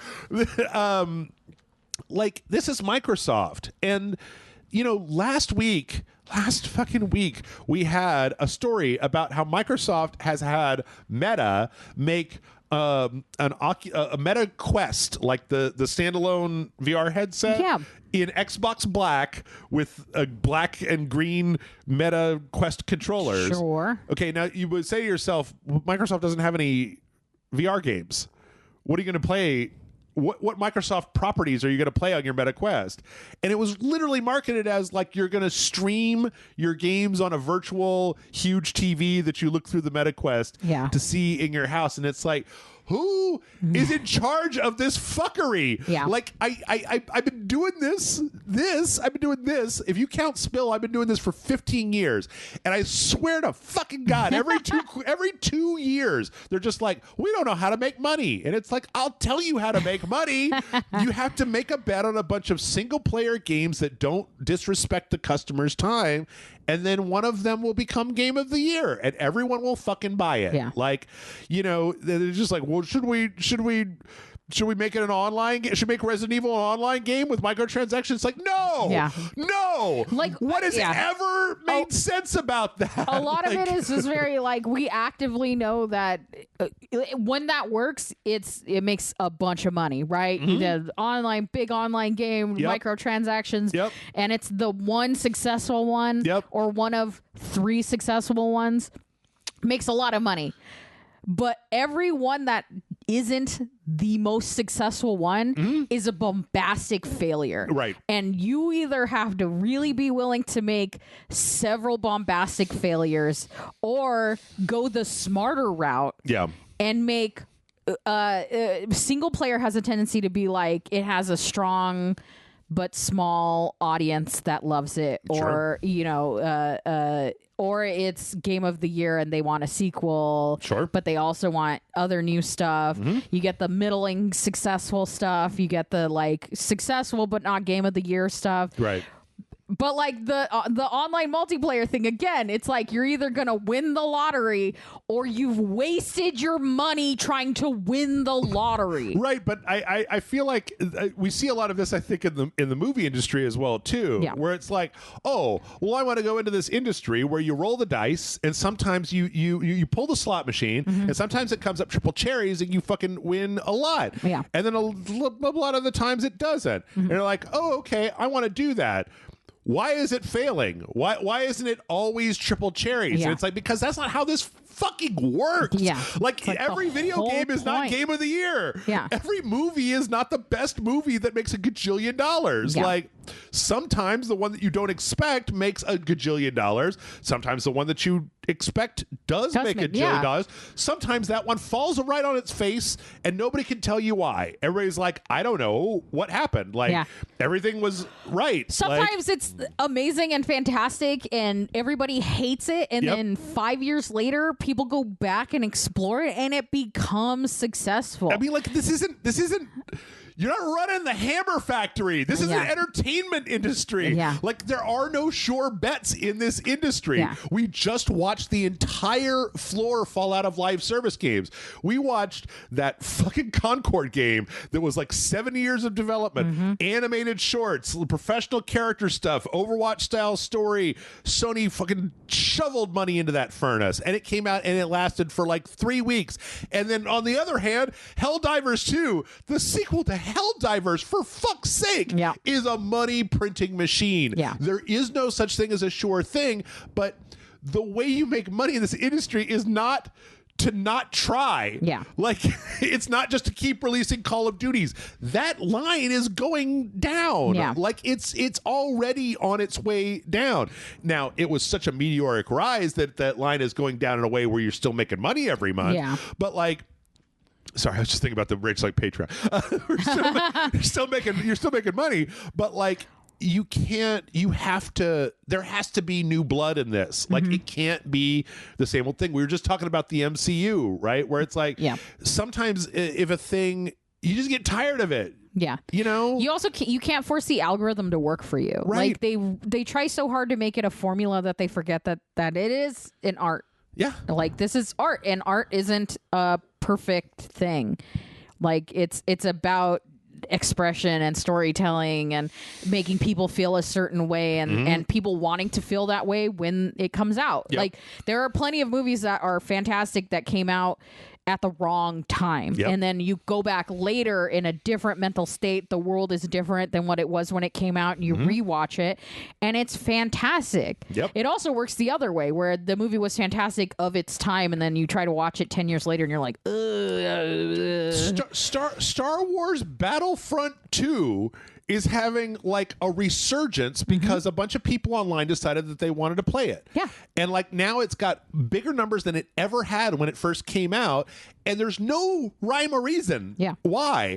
And like I don't know, this shit just frustrates me so hard, because the other thing is that we know it's like a known thing that a team that has managed to work together successfully will give you better results in the future than if you make one project, bust that team up and create a new team from scratch because those people don't know each other. You have to develop new systems. There's all this overhead, and a team that already exists you can put onto a different project and they will do better than if you just keep breaking them up for no good reason and throwing them to the wind. And then, also that's true for every line of business. Well, there's that. Yes. The longer you keep your employees, the better all production of anything is always better. Yes. Than if you like have the growing pains of retraining, relearning, reintroducing. Like that's true for everything. And I don't know. Is this not business 101? Like Jesus Christ, guys. It's just very, very, very frustrating to watch this because I love video games and I want there to be more video games. And the industry is contracting in this way where it's going to take man, I'm 47 years old. This shit's going to take a decade to come back. Yeah. I'm going to be 60 by the time that the stuff is back up again. I think it's very wonderful for you to think that anyone in this world is going to be alive in 10 years. Well, there is that. But yeah, I don't know. It's just, it's also frustrating when you look at this from a perspective of a couple of years back, there was a lot of bloodletting from bad investments that happened during COVID and yada, yada. But I just sit here and go, 9,000 people in July of 2025. Yeah. Why is it still happening? The only way that you should still be needing to cut people is if your management is incompetent, and cutting more people isn't going to make your management more competent. Fucking get Phil Spencer out of there and put Sarah Bond in charge, or hire somebody new, or bring back Bobby Kotick. I don't know. I wouldn't. Don't bring back. Don't do that. Don't do that. I mean, that was a joke. Kidding. I mean, at least when Bobby Kotick was running Activision, they were making a fair amount of money, right? Yeah. He destroyed some of the best studios and talent of all time by putting them into the fucking Call of Duty grinder. But you know. I just don't know. Yeah, it feels like if you need to get rid of that many people to show a profit or to make up for failures, then the more people that you're firing, the more of a managerial failure it is. Do you know what I mean? There has to be a point where it's this isn't the fault of the person. The person who was struggling to make Perfect Dark. Oh, God damn it. The person who was struggling to make Perfect Dark a thing, they did not greenlight the Xbox Oculus thing. They didn't say that they're not going to make a handheld anymore, that they're shutting that production down and moving it to ROG, right? So I don't know why they're the ones that have to then go look for work in this fucking terrible hiring industry that we have right now. So, and one more little rant, and then we're going to move on because there's actually more of this bullshit. But one more little rant. Yeah. I've been struggling this year where I keep trying to play video games, and I'm like, do I just not like games anymore? Everybody says this new Assassin's Creed is good, and I turn it on, and I'm just like, but everybody's like, oh no, it's good, I like it. And I'm like, and then I just turned on Death Stranding, and it was like, oh, I'm not sleeping, I'm not smoking, I realize I haven't peed in an hour because suddenly a game has me in its grip again. And that's what I want out of this industry. I don't want merely okay titles. It's one of the reasons that stopped watching the MCU is it used to be that every MCU movie was like, oh my God, my mind is blown. This is so fun, so great. I feel like yes, you totally earned my $10 to go to the theater to see this. And then suddenly it was like, no, you didn't. And you didn't, and you didn't, and you didn't, and you did it. And finally I was like, okay, well, I'm not going to do that anymore because... I could just watch old stuff that I enjoy or find weirder... Yeah. And so the idea that it's Microsoft is just going to pull back to making World of Warcraft expansions, new Call of Duties, and Elder Scrolls, and I guess they're still letting Tim Schafer do his thing. Fuck if I know, man. Got that Lighthouse game with the Walking Lighthouse. I know, yeah. When you said Microsoft was firing a bunch of people, my first thought was, uh-oh. I think that Double Fine was already so small that they were just Yeah, they run a very tight ship Yeah, because a lot of intentionally. I mean, because they were indie. It was like you can't afford in San Francisco. You can't afford to be fucking paying a bunch of people to do something. They have to earn their keep. Real hard. I don't even know how many people they have there, but if you're talking about huge layoffs, it's like if you've got a team of 50 people, like I can't. Who are you going to fire? Yeah. Like 2/3 of my art staff? Like, no, it's 3 people. Yeah. Like, genuinely, it always seemed like they're all their documentaries. It always looked like it was like 15 people. Yeah. So yeah, it's a bad. Phil Spencer is definitely not retiring though. There was a rumor that once this console generation was over, he was going to be out, and then they came out to basically say like, nope, he's sticking around. He's the guy making a bunch of money. I don't know why he wouldn't. Yeah. So yeah, that happened. We got the Everwild. We got Warcraft Rumble. Yeah. So bad stuff going on at Microsoft. We'll see if they manage to turn it around or how it shakes out. Yeah. We also got some other strange news. One of them was that there was a game called Outriders that was made by People Can Fly, who notoriously they made Bulletstorm back in the old days. Yeah. They've kind of been on a bad roll from there, but like, so they made this online game that was Outriders, and it was kind of like a third-person action. You got powers in a post-apocalyptic world kind of thing. Okay. It was okay. It was interesting. But we learned earlier this month, or I think it was later last month, that they canceled a couple of their projects. And there was a new report that came out that said that one of those projects was a sequel to Outriders 2 that was like 85% complete. Like it was like ready for the last push to put it out. Up. How many games are like 75% or more completed? Yeah. That we'll never play. It's a very good question. It's like a giant. There has to be a huge. And I think that what happened was that it was because I think Square Enix was the one that was bankrolling that, and that they then pulled the funding for that, and it was just like, well, we can't do it on our own. Yeah, you can't just do it with no money, so it got canceled and thrown back on the shelf. I don't know. I mean, it's a strange story, but it's not exactly like the world's greatest tragedy, because Outriders 1 was like, okay. Yeah. But it also had potential, and a lot of times games that have potential. Yeah, sometimes the sequel is the one that like hits right. Yeah. So pour one out for old Outriders 2. Maybe someday we'll see it. Maybe someday we'll see it again. We at RageSelect would like to fund the last 15% of that game. Man, I got no money to fund anything. Patreon.com/RageSelect. We also found out, here's another, this is a kind of a different type of bad. So Subnautica 2 is a game that is currently in development. It's supposed to go into early access this year. Last week, it was announced that the director,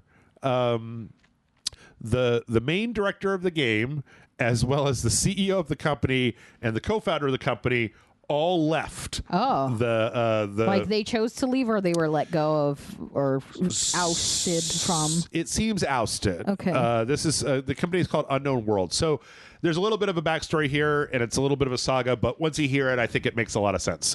So Unknown World, when the first Subnautica came out, it was bankrolled by a Chinese company called what was it? It was the Perfect World. Perfect World. Okay. And they put it out, huge success. Everybody really loved Subnautica 1. Yeah. Great game. Then the IP publishing rights were purchased by a Korean company called Krafton that we've heard about before, and they bought it. And then they started putting out these press releases, and the press releases were really, really harping on like players deserve to get the games when they said the games were going to come out. Okay. Like, so what the statement they put out when the 3 left was, while Krafton sought to keep the Unknown World's co-founders and original creators of Subnautica series involved in the game's development, the company wishes them well in their next endeavors. I'm trying to find where the actual Here's a statement from Krafton. As part of its oversight, Krafton is committed to achieving regular milestones to assess progress across its creative studios. These reviews, based on clearly defined metrics and targets, will help ensure that games meet both creative and quality standards. This process is essential to delivering the right game at the right time. Unknown World's new leadership fully supports this process and is committed to meeting player expectations. There's a lot of jargon in here that makes it, if you read between the lines, what it basically comes down to is that, like, they had metrics, they had milestones that need to be hit. There was something that happened recently where the Unknown Worlds didn't hit the milestone for Subnautica 2. Yeah. And that the creators were like, this needs more time. Yeah. It must be delayed out of 2025 into 2026. And Krafton was like, no, you make it come out this year or you're all fired. And they were like, just try me, bro. Yeah. And then they were like, okay, you're all fired. And they're bringing in a new person to basically take over. That this guy is a producer of the Callisto Protocol and Dead Space, and I'm like, the Callisto Protocol, that game sucked and it was rushed as shit. Yeah. Like, they kept adding stuff and patch after patch after patch after Callisto Protocol came out. So there's a good chance that Subnautica 2, like, I don't know, don't, like, let's all be hopeful in our hearts. But, like, if you're interested in Subnautica 2, I would keep an eye on it because let's just say I was very interested in Kerbal Space Program 2, and then it came out and it was like, oh no.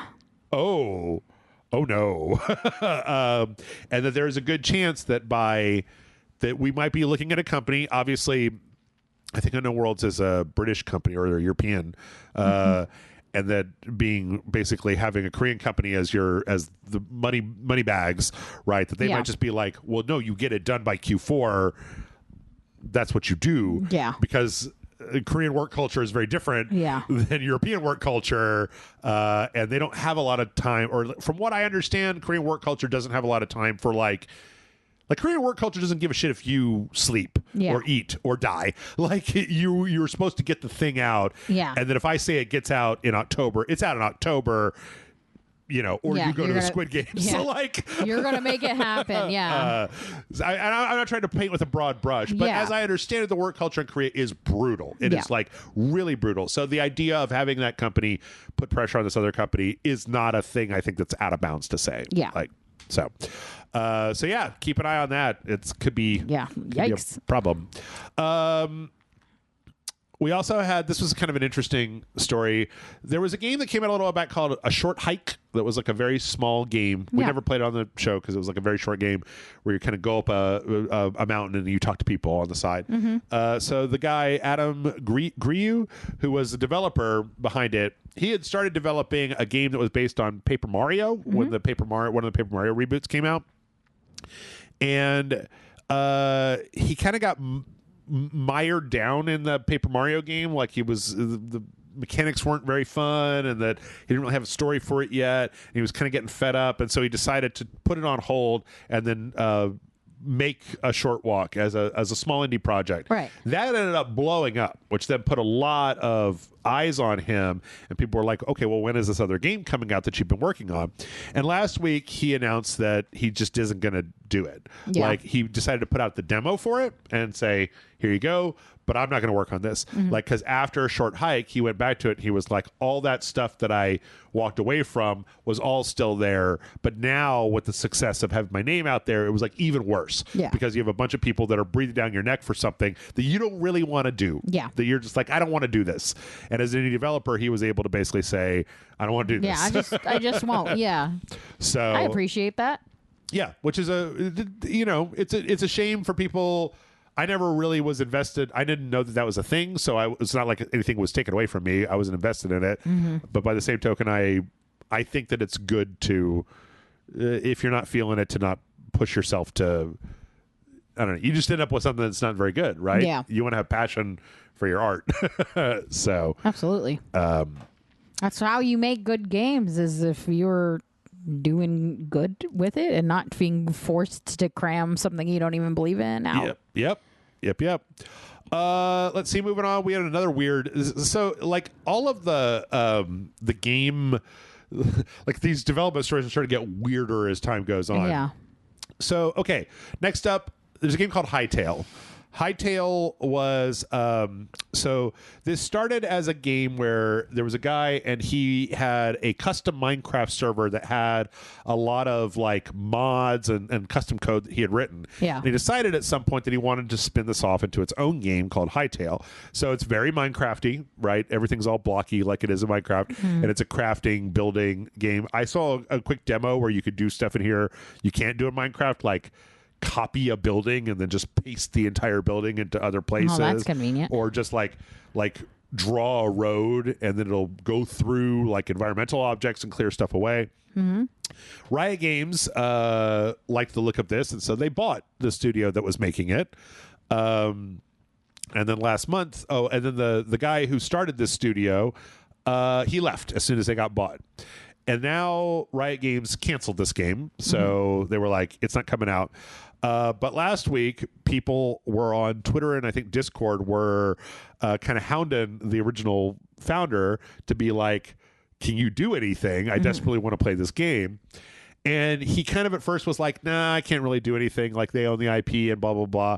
But it appears that as time went on, he was like, you know what? Like, maybe I can do something. In fact, he went online and he said, I'm willing to put in $25 million of my own money if that can complete this development. Yeah.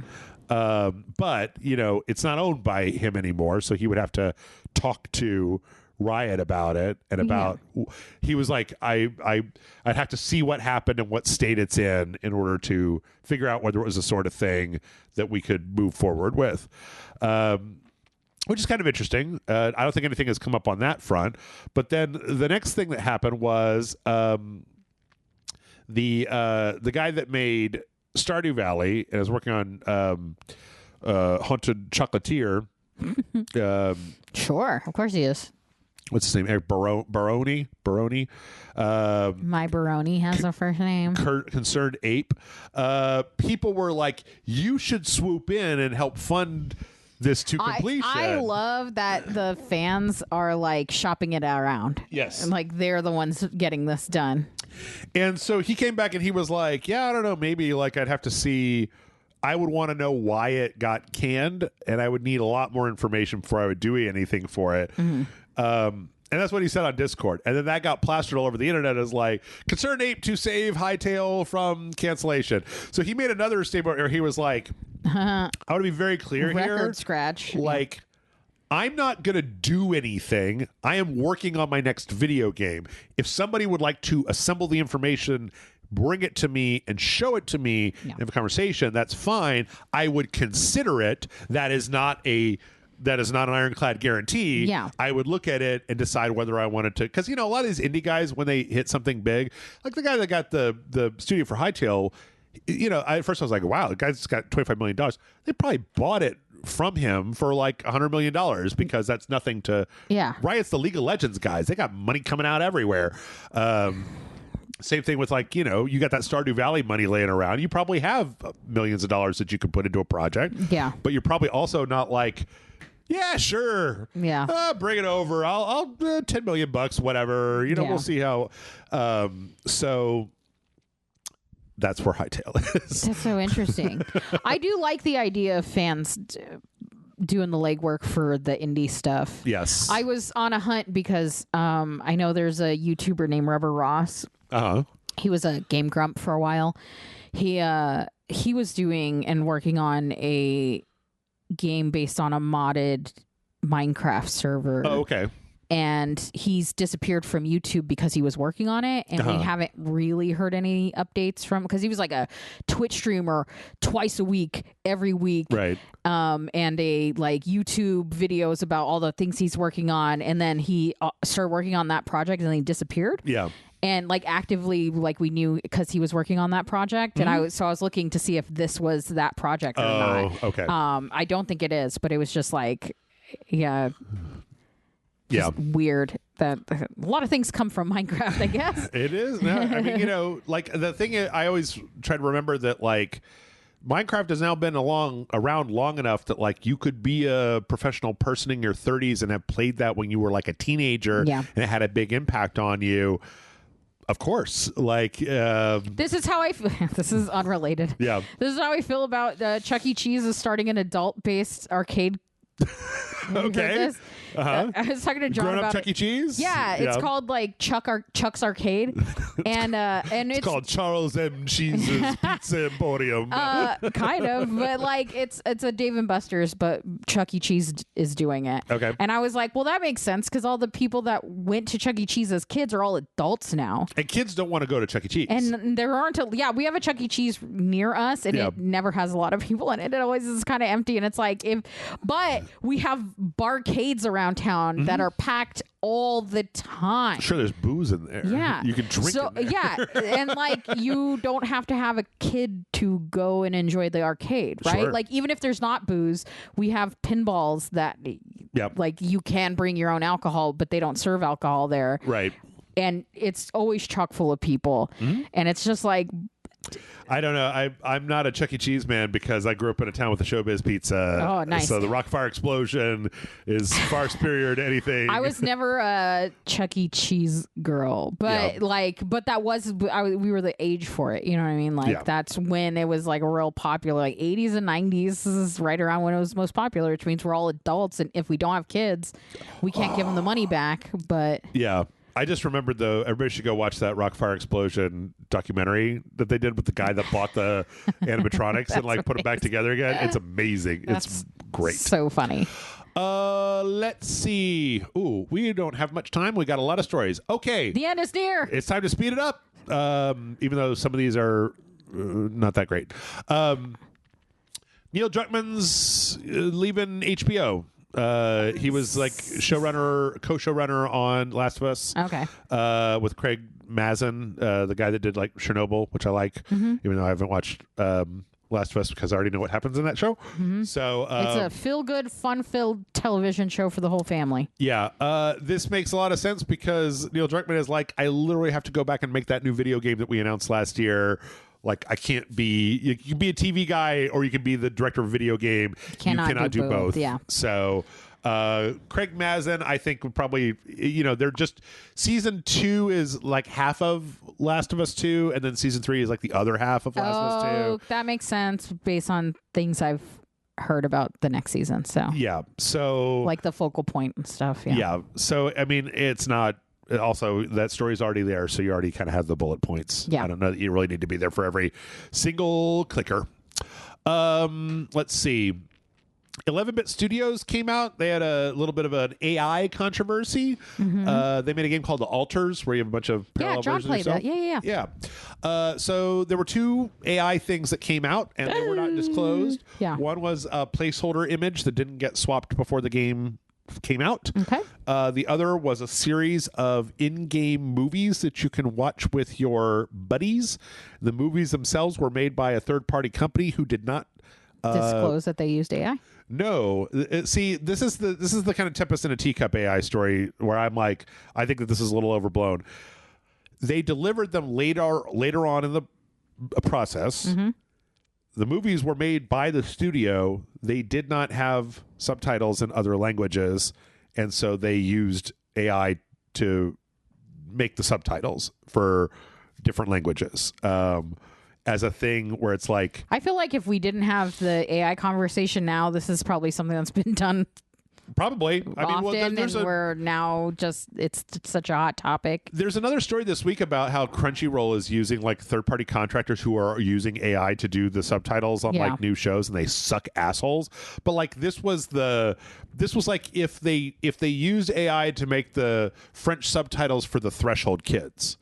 Right, like not the main game, no part of the dialogue in the main game, and they came out and they said it was a choice between doing it like this, and that they always intended, who knows if this is true, they always intended to have somebody go back in and redo those subtitles and then to provide them at a later date, but they didn't want to launch the game by saying, yes, we have the game in French, but that part has no translation, so there's just 0 subtitles on it when you're watching it. And the idea with a studio this small of delaying the entire game for that, so you could do that. I personally think that this is like not a big deal, but they did point out this thing where they said it's like 0.3% of the lines in the game are, It's 0.3% of the overall text in the game. 10K words out of 3.4 million. They got AI translated. But then, somebody on Blue Sky was like, oh, well, if 3.3% is enough, then like what number is too many? And it's like, oh, come on, that's out of context. Like, this was the size, this is the threshold kids part of the game. This is like an odd amount of like line marking. Like and they said whether they did it as a response to the pressure or not, they said that they're going to put out a patch where they're having their localization company do the subtitle work for these things, and then they were going to put it in a patch later on. They already patched out the placeholder asset. It wasn't supposed to be there in the first place, and it's like, this is different than fucking. I think it's fine to call them out on it, and they are quickly responding and quickly changing it. Then it's fine. It's, if they were like, the whole game is whatever. I think, you know what I mean? Like, it's just, I feel like you got to take everything within the context of what it is. And not everything is the whole fucking a symbol of AI usage and stuff. Yes. It just, everyone works in absolutes like a goddamn Sith in this fuck off reality we live in. That's true. That is very true. What is happening over there? I'm just like so over it. Yes. Okay. Let's see. Real quick. Oh, now we have to go real quick. You keep saying it. So, Nintendo Switch 2 hardware is not on Amazon. Neither are a lot of Switch 2 games. Like I think only Donkey Kong Bonanza and there's one other that are actually on there. But like you can't just go buy Nintendo Switch games off of Amazon. But Amazon and Nintendo both are very emphatic that there is not some kind of weird beef going on between them that is not unresolved. Even though you can't buy. This is like when your friends aren't dating anymore, but they are still like show up at parties and like, no, we're cool. We're super cool. Totally cool. Just because I won't sit directly next to them and I have to be as far away from them as possible doesn't mean that we're not totally cool. I didn't know this, but Amazon owns a online deal retailer called Woot that I remember Woot. That apparently sells a lot of Nintendo games at a discount. Yeah. And they think that might have something to do with it. I'm impressed that anybody can manage to sell Nintendo games at a discount. There you go. Target is giving out $50 Switch cards if your Switch didn't get there on the day that it was supposed to be released as a my bad. Apparently, if this happened, you can just go to their website, put the card in your cart, and then it's just $0 when you go to check out. In my head, it was like you get a $50 Nintendo card if one of their employees accidentally stapled the... Oh, yeah, that was GameStop. Yeah. Oh, I thought I might because I put a Nintendo Switch 2 in my cart and went to go check out, and then they said, nope. Yeah. You can't have it.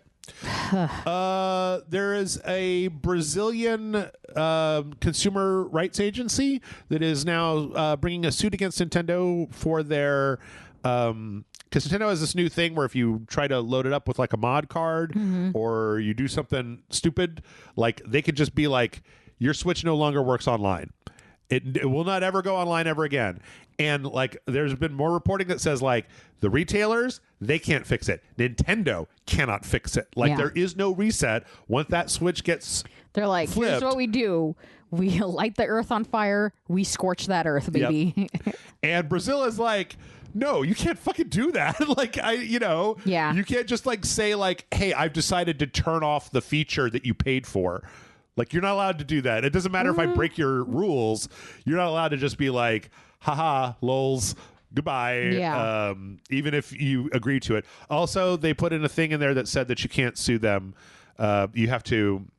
You agree to binding arbitration, which is big because a lot of people did a class action lawsuit about the Joy-Con drift. Yeah. So, and they're also like, you can't do that. You can't just tell me that if there's a problem, if all these things keep burning up my grandma, that we're not all going to band together and sue you in court. Like, I think that's a good thing because I think Nintendo's gotten a little out over their skis with this bullshit. Yeah, that's very true. Also, here's a weird one. If your Joy-Cons are stuttery on the Switch 2, make sure that you use the HDMI cable that came with the Switch 2 because the Switch 1 HDMI cable is not the sort of quote-unquote high speed. Like HDMI has like 4 or 5 different versions. Oh, yeah. The old one didn't have this high-speed transfer thing, and apparently it slows down the data between the system and the TV and can cause pulling issues with the controllers. So that's just a little PSA for you. Yeah. We're here to help. Yeah. Let's see. Call of Duty's Black Ops 7 got a bunch of screenshots, a few screenshots leaked, as well as some game modes, because somebody put it on like the Call of Duty social media app for Xbox subscribers by accident. Oops. So I love when people accidentally give everyone a sneak peek. Yep. I think this looks like a lot of Call of Duty Black Ops slop to me. That is so Call of Duty. Yep. And so Black Ops. And so Black Ops. Good job, guys. Got a motorcycle helmet with some dumb shit on it. Let's see. Remedy has said they're definitely not giving up on FBC control. They had a new patch that basically reworked the entire progression system in order to... Oh, yeah. That's been a big conversation with John. Yeah. In order to make it faster to get... Well, what they said that like the game launched and that like 60% of people didn't have a tier 3 anything. Yeah. And they were like, no.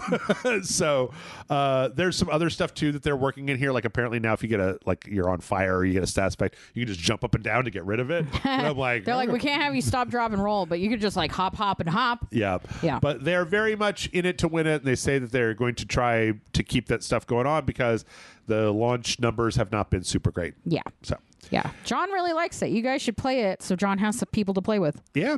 And then last but not least, I thought that this would be, there's been a travesty greater than any other. And that is, oh God, should I be scared? Borderlands 4. No, this is silliness. In Borderlands 4, apparently Claptrap in Borderlands 4 has his own volume slider in the options menu. So you just mute him? So you can literally just turn. That's fine. It's not the OG Claptrap anyway. Well, what does it matter? True. That's true. What do I want to hear this guy for? I don't know. I mean, it's kind of funny, but like if you've got to do that, maybe you should rewrite the Claptrap lines to make sure that people don't get so irritated they want to mute him. Yeah. Specifically, maybe that's something to look at instead of just being like, well, here's a slider. Can I make it so Claptrap's just yelling at me the whole time? Apparently, one of the developers had said that he wanted that to go up to 200% and down to 0%, and that they said no. They're like, please stop. And with that, we're going to go ahead and take a break. Yay! When we come back, we got a lot of trailers left to look at, so stick around, and we'll see you in just a minute.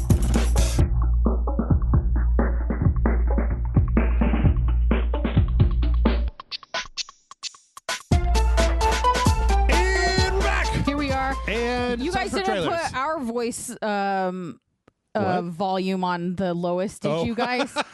You guys kept us up at like 200%, right, you know, guys? I render this out that I render out like a version that's both of us and then a version that's one and then the other. And people could just like listen to me react to nothing for 2 hours. That'd be sad. It's just me like, wow, that's crazy. Yeah. Whoa. Cool. Holy shit. That's just Amanda being interested in anything you guys say for 2 hours. I mean, honestly, if you wanted to, I'd be down. The powers I would have if I made a soundboard with all the footage I have over the years, I could do a lot of evil. Do you know, I used to have a folder. This is so unrelated to anything, but I was the audio editor for Spill, right? Yep. So I had, I used to have a folder of people making inappropriate noises. And there were so many just dudes like,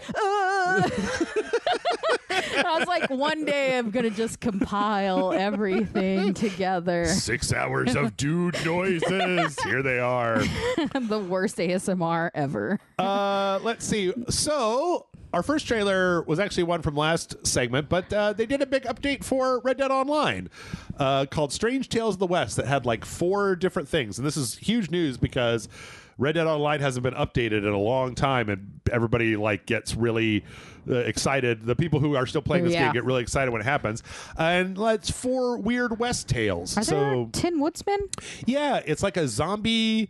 It's like a zombie story. It's like a clockwork soldier story. I think there's one that's like a werewolf thing. That's fun. Yeah, it's a real weird West thing. So. Yeah, so if you're into Red Dead, there's so many people still into it. Yep. Every once in a while on TikTok, I'll happen upon streamers that post like clips of things, and it's nuts. I'm like, what are you guys still doing there? Yeah, it's very weird that Rockstar was just like, nope.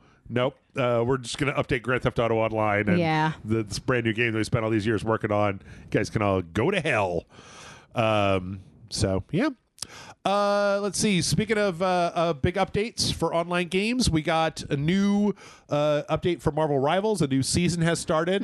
The season appears to be Phoenix versus like Null, the symbiote king who has infected Hera. But we got a little. The first new character thing was for Phoenix.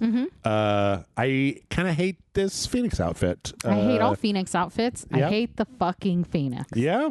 I kind of like the one that's just like the green like suit with the black triangle with the Phoenix on it, like the sash. Golden sash, right? Yeah, the little boots and stuff. Yeah. This one's very organic. It's got like very like kind of like I don't know, it almost looks kind of symbiote-ish, and it's just too many elements. Like it does, I don't think it goes together. It's got like a teal and a green both. Yeah. And then the Phoenix is like a person standing behind Jean Grey at this point. So I'm not exactly sure how that works either. Sure, why not? But the other video that we got, or the little introduction video, showed that Blade is also finally going to be coming as a character. So we haven't seen that yet, but it should be coming pretty soon. So I want Blade and Moon Knight together. I need to know how they interact. Yeah. Because he doesn't have a good track record with vampires. Yeah, I don't know. I don't know if I want to do this. There was a trailer for some Fortnite stuff, I don't know if I want to do this. It was like, I don't know, Superman and Robin and a few superheroes things are in the new Fortnite.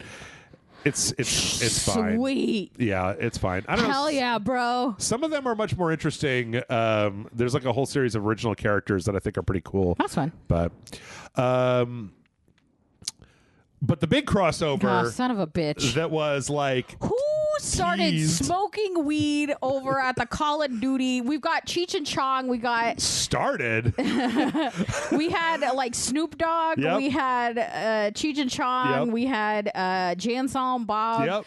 Beavis and Butthead. Yep. What the fuck is up, my guys? And then like they're full-sized people, which I think is also kind of weird, very strange. And then they're the animated versions of themselves. I hate it, but I do also kind of love it. Yeah, because it's so stupid. Yeah, I mean, I don't know. It seems to me like, I feel like, is there an option for me to play on a non-Beavis and Butthead server? Because the impact my self-esteem would have if I fucking got 360 no scoped by Beavis and or Butthead. Beavis and or Butthead. Quit! I'll never play this game again. You know what? I've got. I think I have a way to make this okay. Yeah. I think I have a way to make this okay. Well, first off, I think if you're playing as Beavis and Butthead, you are putting a target on you because their heads are huge. Yeah, that's true. And they're cell shaded, so they're bright as shit compared to everyone else. Even when they're in their military gear, they're bright as shit. So they're going to be bright. really easy to target. But like, would this be better if they also put Daria Morgendorffer in this game? Running around shooting people? No, I don't. I want Daria to be a playable character that doesn't have any weapons. All she does, her only move is what happens in the title sequence when she's playing volleyball. She puts her hands out to the side. Yes. That's as much effort as she'll put. It's just whenever you click the button, there's like a scathing remark. A scathing I don't monotone remark. have low self-esteem. I have low esteem for everybody else. Yes, exactly. Yeah. That'd be fine. They put in a coach and fucking Todd or whatever his name was from Beavis and Butthead. But I don't know. This is the worst day of my life. Call me when Daria is in that game. Call me when I can play as Jake in Call of Duty Warzone. So stupid. Or Jane. I bet Jane would be fun in Call of Duty. Anyway, it's real silly, but that's where we live now, is in the real silly verse. Yeah. Where you put stuff in that other is games. Probably closer to what this is going to be such an it's probably closer to what like actual Marines are like, is Beavis and or Butthead. But did you notice the worst part of this? What? Did you notice their shirts? They're like, they couldn't get the rights to put the band names on their shirts. Oh, yeah, I didn't even think about it. So one of them has like B.O.B. and the other one, or Butthead has like B.O.B. and Beavis says like Shadow Spurt or something like that. Yeah, just like fake things. And I'm They like, couldn't have made like Call of Duty puns. Are those Call of Duty? they might be jokes Call or of Duty something? puns. I don't know. It's really weird. It's really This weird. all makes me uncomfortable. How about one that makes more sense? I don't believe you. The Last Descendant, the game with the cyber sexy booby rabbit lady, Go on. is getting 2B from Nier Automata as a character. Yeah. Which, in a game full of sexy cyborgs that are... What's another sexy cyborg? What's another sexy cyborg? Even though... I don't know. It's like, as somebody who likes those games, they have a little bit more to say than just like, wow, what if you can see her skirt? Like, I mean, they say that, but they also say other things too. That's true. That's very true. And also the other lady, I don't remember what her name is. That's just why. Some chick. No, she's like the third track. You play that game 3 times, and you play it first as 2B, and then as 9S, and then as her. And I forget 4 something, 4A. I don't know. C3PO. Also, I don't like the fact that there's a version of her that has her eyes uncovered, because everybody has their eyes covered in that game. So, but yeah, I mean, that makes a lot more sense than anything else. So Sure, why not? Yeah. That's what I always say. You know what? Before we started, I saw something, and I'm going to throw this in there because I think that it works. Calling an audible, everybody. Yeah. So guess what just got announced for the Xbox? What just got announced for the Xbox? Helldivers 2. Oh, we were just talking about that. Yeah. I think it's been a year, and that they have had they've had the exclusivity deal with Sony, and Sony's been a little bit more cavalier about letting stuff kind of roll around. But yeah, Helldivers 2 is coming to the Xbox. Nice. I didn't actually watch this trailer, but I just saw the headline. And, if a PS5 can play it, an Xbox can probably not gonna, I mean, it's not like Helldivers 2 is like the world's most complex game. So Yeah. I wonder because their world is so managed, if they're going to double the challenge now, because there's a whole new set of people, a whole new set of Helldivers that can now deploy to push back. Oops. The bad guys in places. That's fun. August 26th is when it's coming out. It's right before my birthday. Yeah, there you go. Happy Helldiver Day to you. Let's see. From there, I had a better transition for this, but this is a game called Where Winds Meet, which is sounds like a farting joke.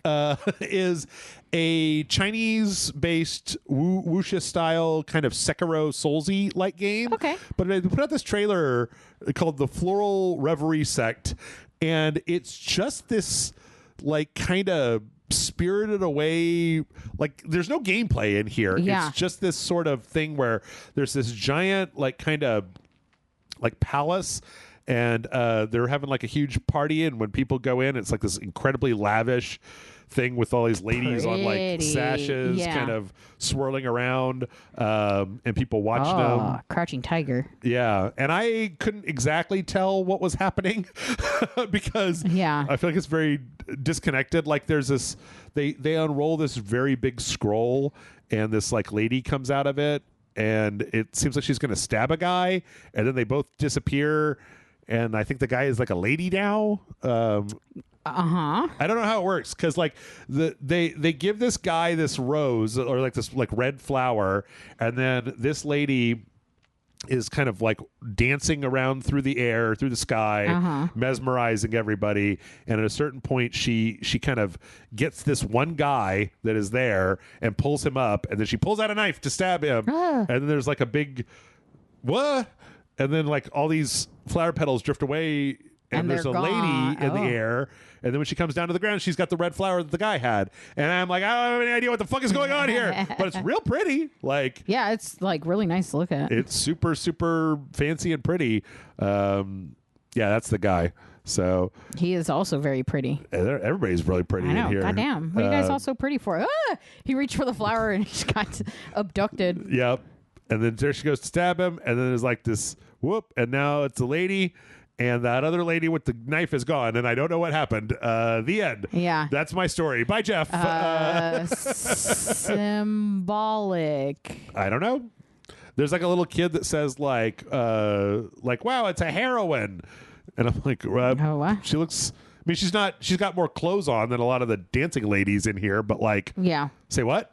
I don't understand. I don't know if this is like the opening cutscene and then like it means something when you play the game. Yeah. But it's pretty though. Yeah, whatever it is, it's real pretty. Yeah.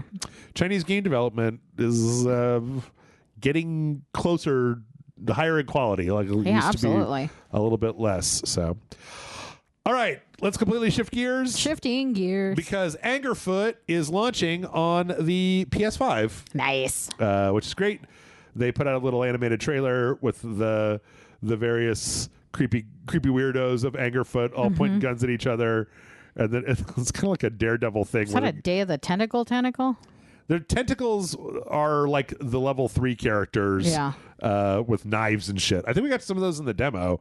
I don't remember. It's been so fucking long. Oh, yeah, we probably did because I remember like the kind a of sewer level. Yeah. Yeah.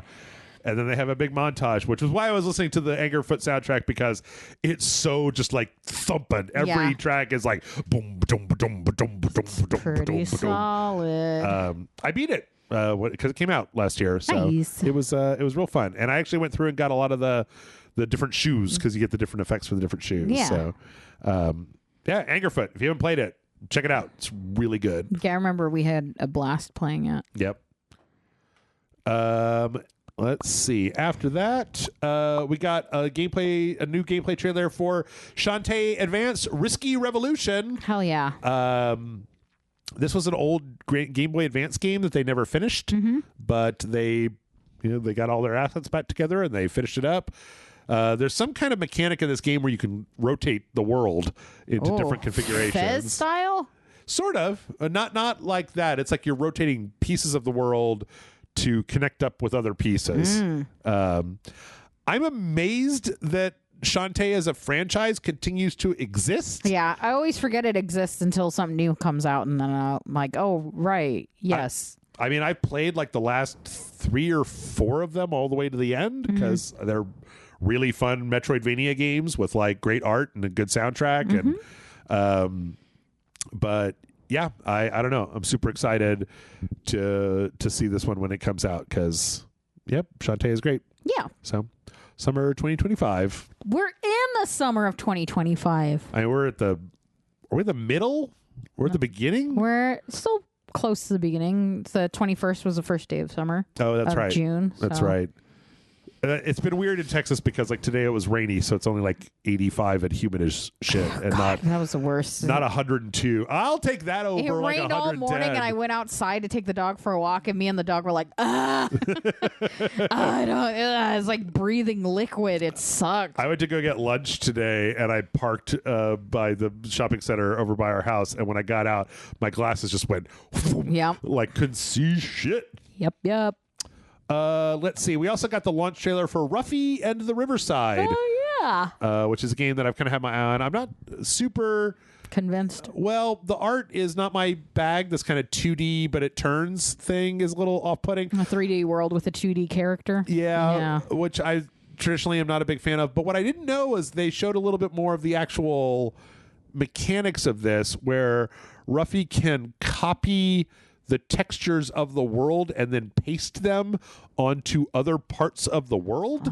So you can like at one point he takes like ivy and then puts it on a waterfall so that you can then jump and climb up the waterfall. Yeah. Oh, interesting. Which was something I hadn't seen in any of the other trailers that came out. And I was like, oh, well, that's interesting. He still looks like an Ewok to me. Yes. Yep. I think they said something about that in the trailer where they're like, people think he might be a squirrel or a thing, but he's a bear. I'm like, okay, I didn't get any of that. I didn't get any of that from what I saw in the trailer. Just got an Ewok. Yep. Don't put him in an Ewok outfit. Don't put him in a little hat. Don't put him in a little Wicket hat. No. Like Wicket. Like Wicket.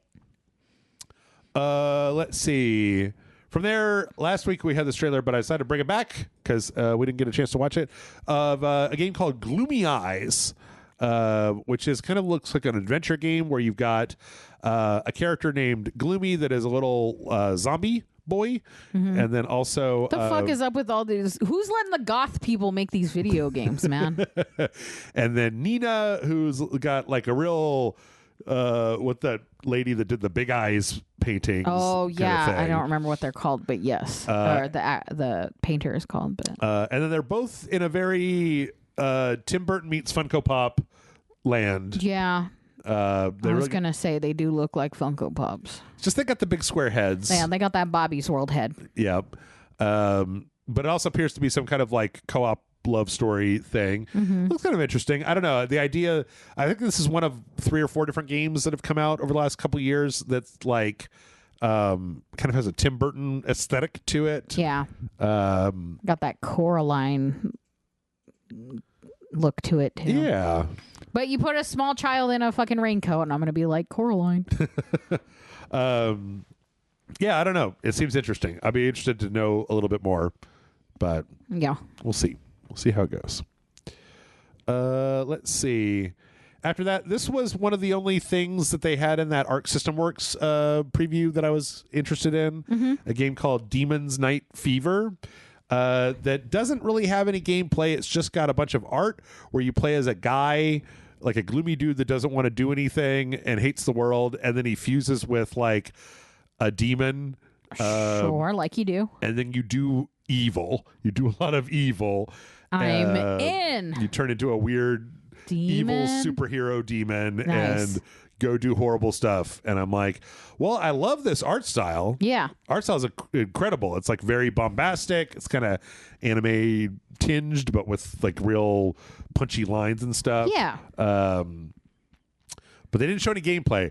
One of the reasons we didn't talk about Arc System Works is because most of the games didn't have gameplay in it. Yeah. So, yeah. Buy at your own risk. I need to know what I'm getting. You got to show me more. You got to show me more what you're trying to do, because I don't know. I don't know right now. Let's see.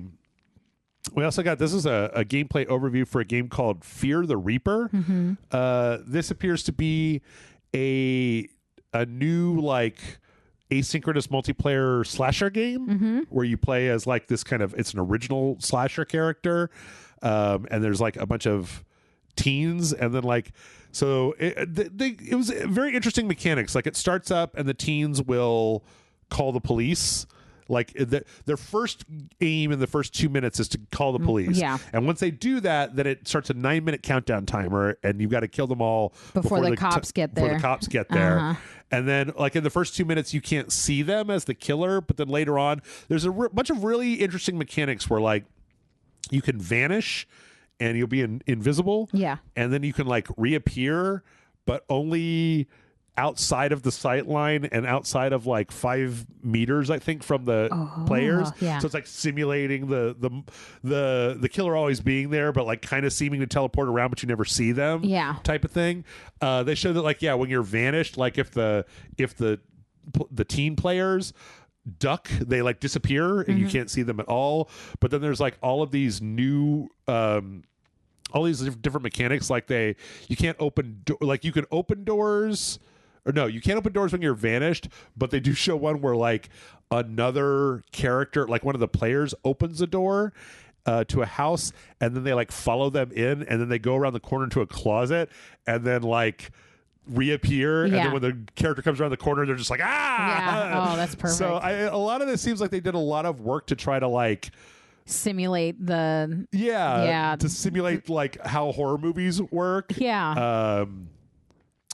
And then like when you're not in this kind of vanish mode, when you're like corporeal, if you get it, like you can like and you encounter the other players, you can start chasing them. Yeah. And they can run faster than you can because you've got to like walk.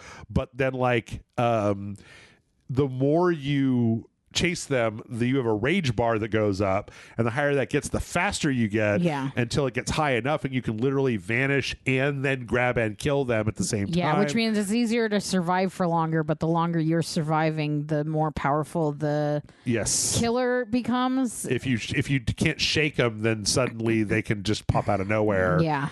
There's also a mechanic where apparently you can just like there's a thing here, you can see this great out called closet ambush, where like if certain conditions are met and the one of the players is near like a closet, you can just hit this button and immediately yoink out of a closet and just fucking kill him.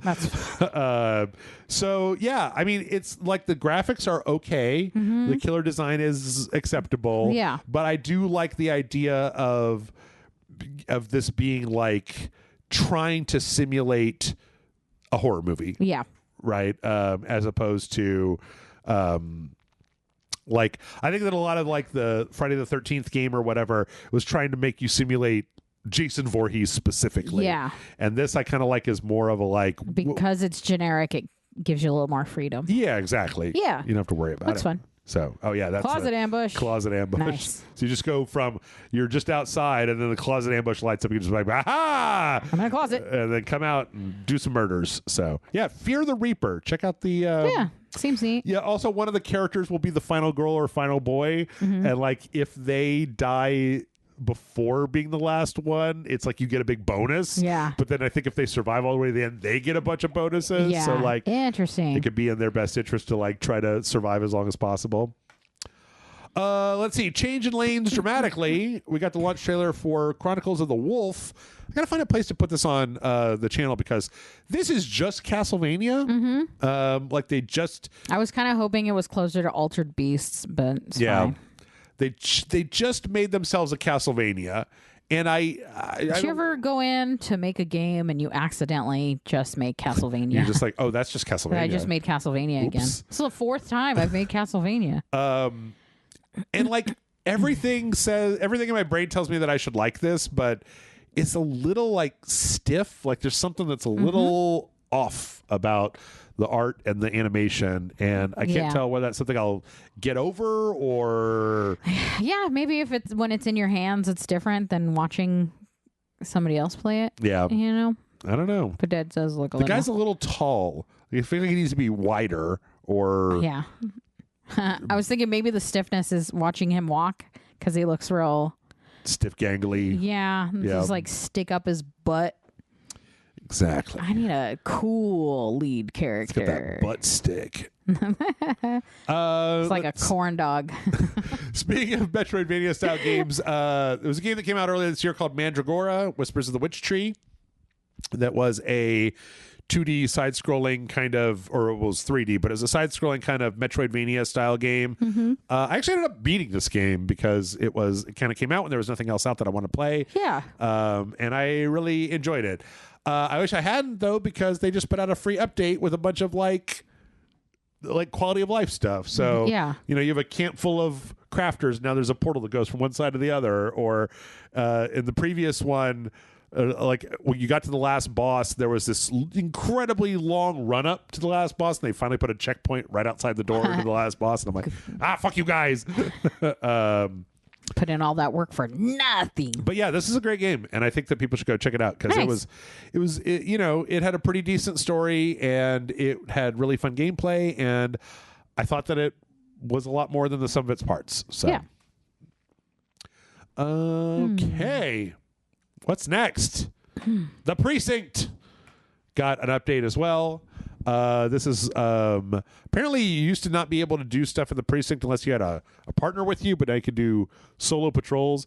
Part of the Precinct, which for anybody who doesn't know, is like a cop simulator, basically. It's like Grand Theft Auto, but if you were the cops. Speaking of sticks up your butt. Yeah. But apparently part of the game was that before, in between story missions, you had to just kind of go out and do patrols and like, you know, write speeding tickets and like keep, chase people that were trying to rob people or do stuff. Yeah. Like I had a whole like generative system of like crime going on, and you would go out to just do it. Now apparently you can do it without having to worry about having a partner with you. And also you can wear a cowboy hat and drive a Starsky and Hutch car if you want as well. Sure. So, I get the feeling that you're not interested in playing the cop game. I don't want to be a cop. It's very cop-tastic. Yeah. Like you have to read people their rights. You have to tell them to stop. You have to push a button to handcuff them. You have to, like so different than real life. You got to search them and then write, you know, like have probable cause and all this bullshit. Yeah. But you can't just go around shooting people. You're a cop. Yeah. What do you think this is? RoboCop? Actually, RoboCop. Remember that can't one just time shoot people. the RoboCop shot that one guy in the dick? I do. That's all I ever think about. Have you seen that one with the recut where it's like, it's that scene is from there was a comedy team that remade RoboCop in a lot of ways. Yeah. And so it's that scene where the guy gets shot in the dick recreated, except once he shoots the one guy in the dick, like two more guys come out that both have their dicks out, and then he shoots them, yeah. and then it's oh my God, I hundreds totally and hundreds of guys that. all with their dicks out, and he's just shooting dick after dick after dick. Oh my God, I forgot. I blocked him from memory.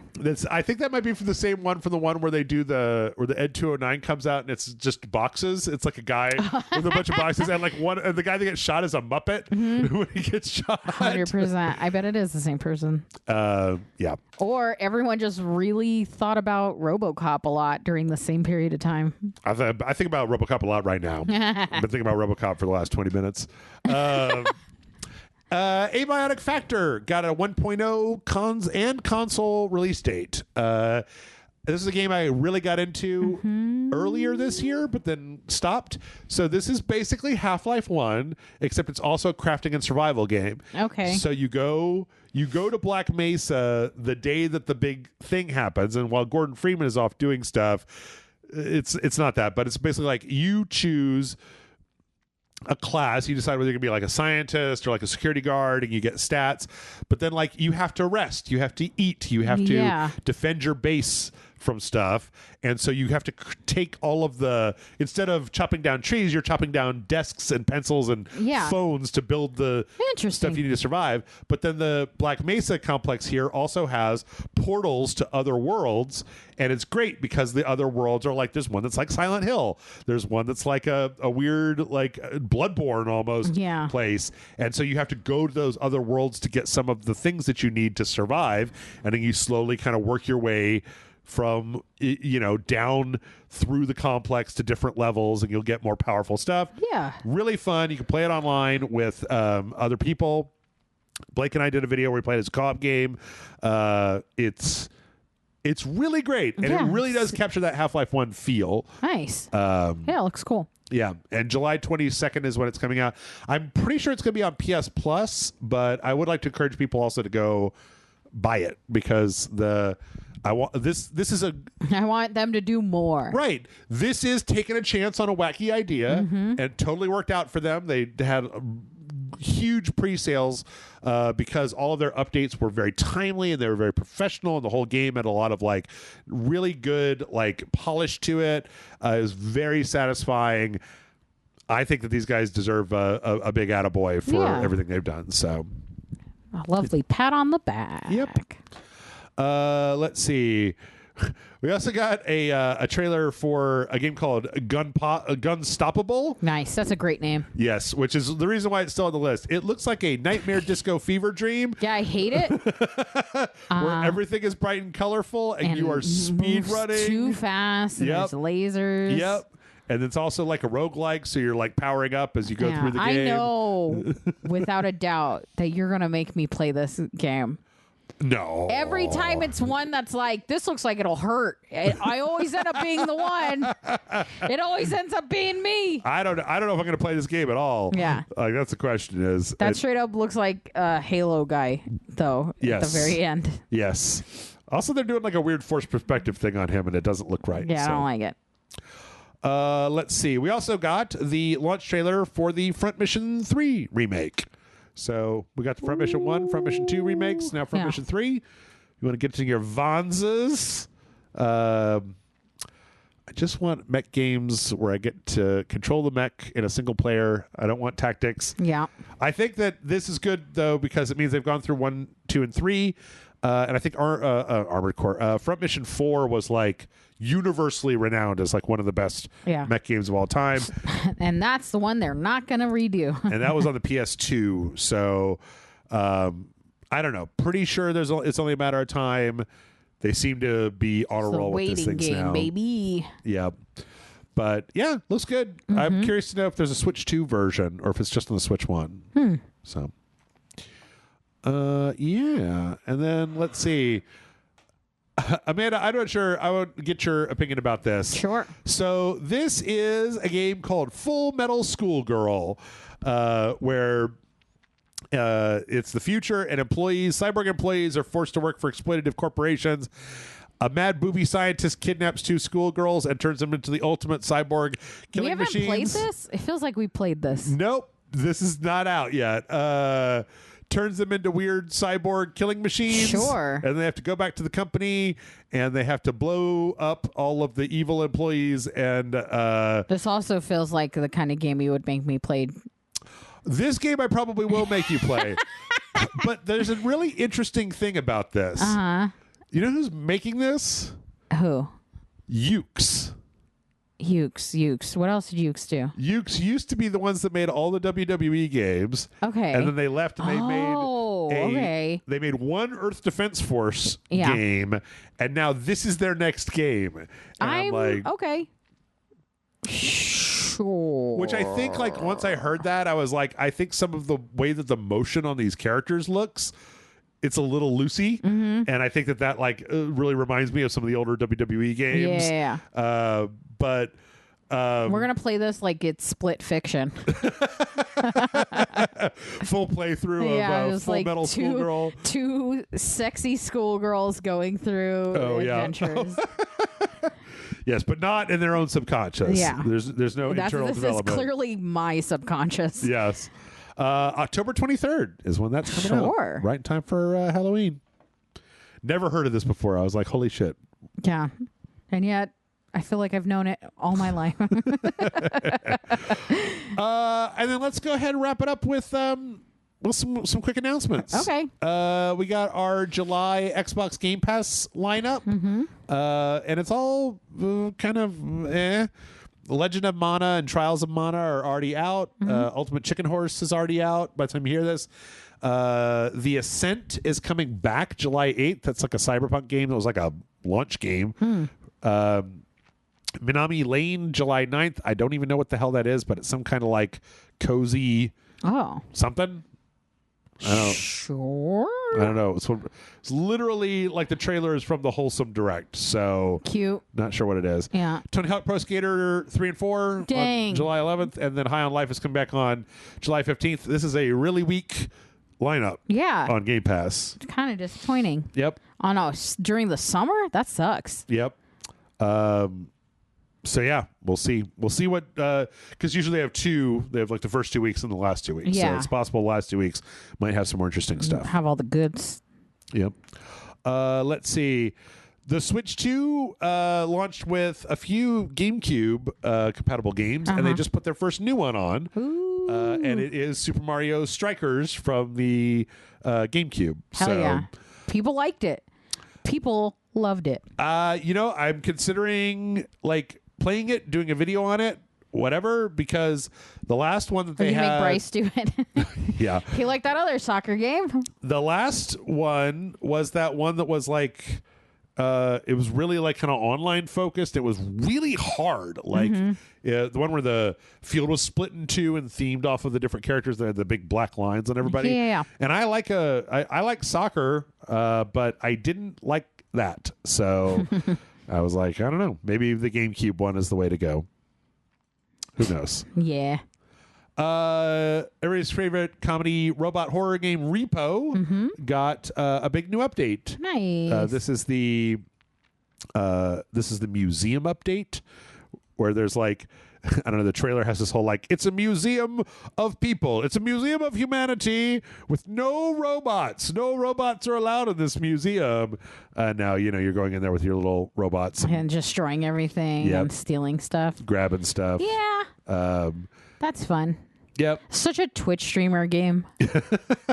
I've thought about what it would be like to play, like getting together people from the Discord to play. Yeah. Should be fun. When we're not trying. Yeah. Repo and like Peak. Oh, man, I always seen people play those 2 games. Bryce and I played Peak last week. I know. My favorite part was you 2 screaming at the airplane going, "Go, we're lost! We got lost! This is a lost situation!" Yes. Yeah.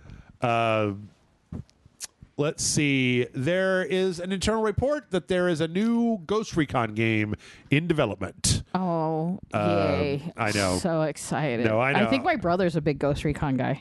Yeah, apparently there was some insider that said that there was a pre-alpha like gameplay test that they were doing internally, and then it kind of got leaked, and then they asked Ubisoft about it. Ubisoft was no comment. And if I was Ubisoft, I'd be like, hell yeah, we're making a Ghost Recon game.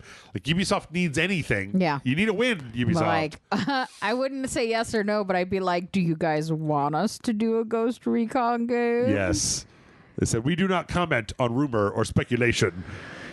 Sure. Yep. Well, why not? Yep. Because you're in such a great place, Ubisoft. You're such a great place.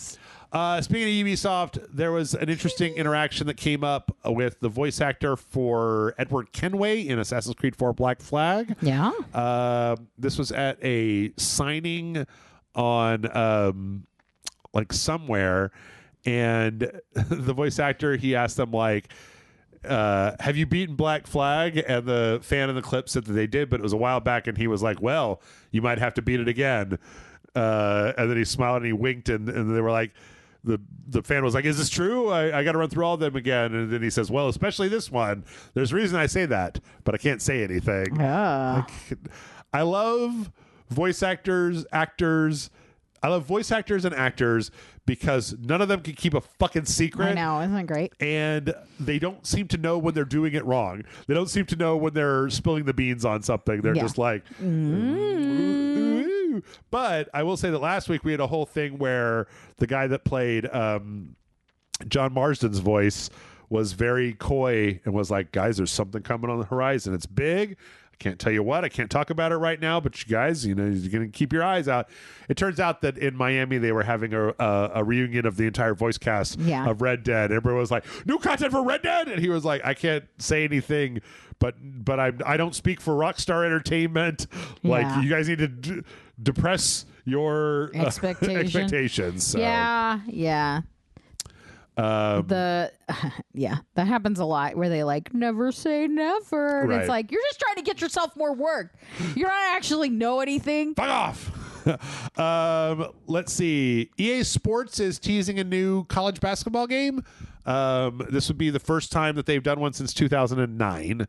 Interesting. So, yeah. Do the college students that they're using get money from that? That was why they stopped making college basketball games in the first place. Yeah, because I think it's inappropriate to utilize their hard work just to make your own money and not make money for other people. That is true. That is very true. Couldn't say. No idea. Yeah. I don't know how that all shook out, but I don't know. Let's see. If you're playing Helldivers right now, this was really funny. I had to kind of have this joke explained to me. Mm-hmm. This is a cape that people were waiting for that kind of came from a meme. So this is, I forget what it's called. It's called the Pillars of Freedom. Sure. So the Pillars of Freedom is a cape, and as you can see, it's got a bunch of like red lines that go down. It's got some blue lines that go up. Ish.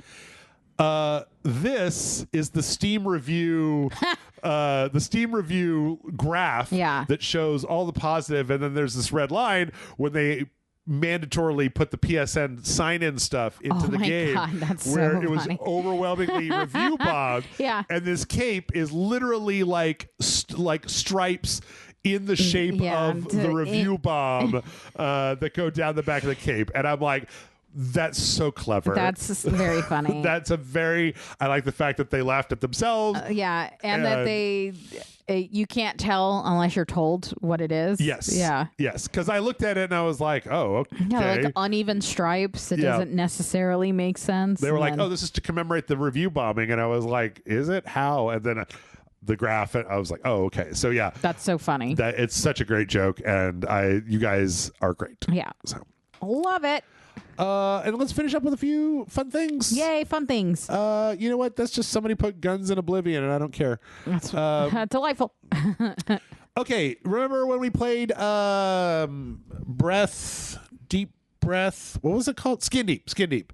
The one with the diehard lady and on the cats, and the cats that go meow. Yeah. So that company that made that, Blendo Games, they released all of the source code of that game. They took an old version of id Tech 4, which is the game that Doom 3 was made on. Oh my god. And they heavily modified it to make to make the game, and because they're not obliged to anybody and they're a completely indie studio, they were just like, here it is. Have it, yeah. And not only that, but they also put up a bunch of like expanded levels that show for people that might want to use the engine to see exactly how it was used to create the systems that all lock together. This is like one of those like director's commentary in a movie kind of thing where you just get to learn a whole bunch of stuff. Well, one of the things that was actually interesting in this game was at the end they had a museum that was like a timeline of them making the game and when they put certain features in and how they tried things and then they didn't work, but you kind of walked through it in the first person, and then it was like a bunch of like little exhibits. So, yeah, I like that. Yeah, I like that game a lot. Yeah, it's probably one of my favorite games that I played this year. Meow. So yeah, full sequential win, Jeff. I never got tired of hearing meow. You know, it was funny because when I was playing it, I was like, "Son of a bitch, this would have made a great sequential," and now we can't. Yeah, for at least for a little while. Yeah, because you got to forget everything. Yep. And last but not least, you mentioned Peak. I'm glad you watched Peak because something really interesting is going on in Peak. I don't know if you've heard about this.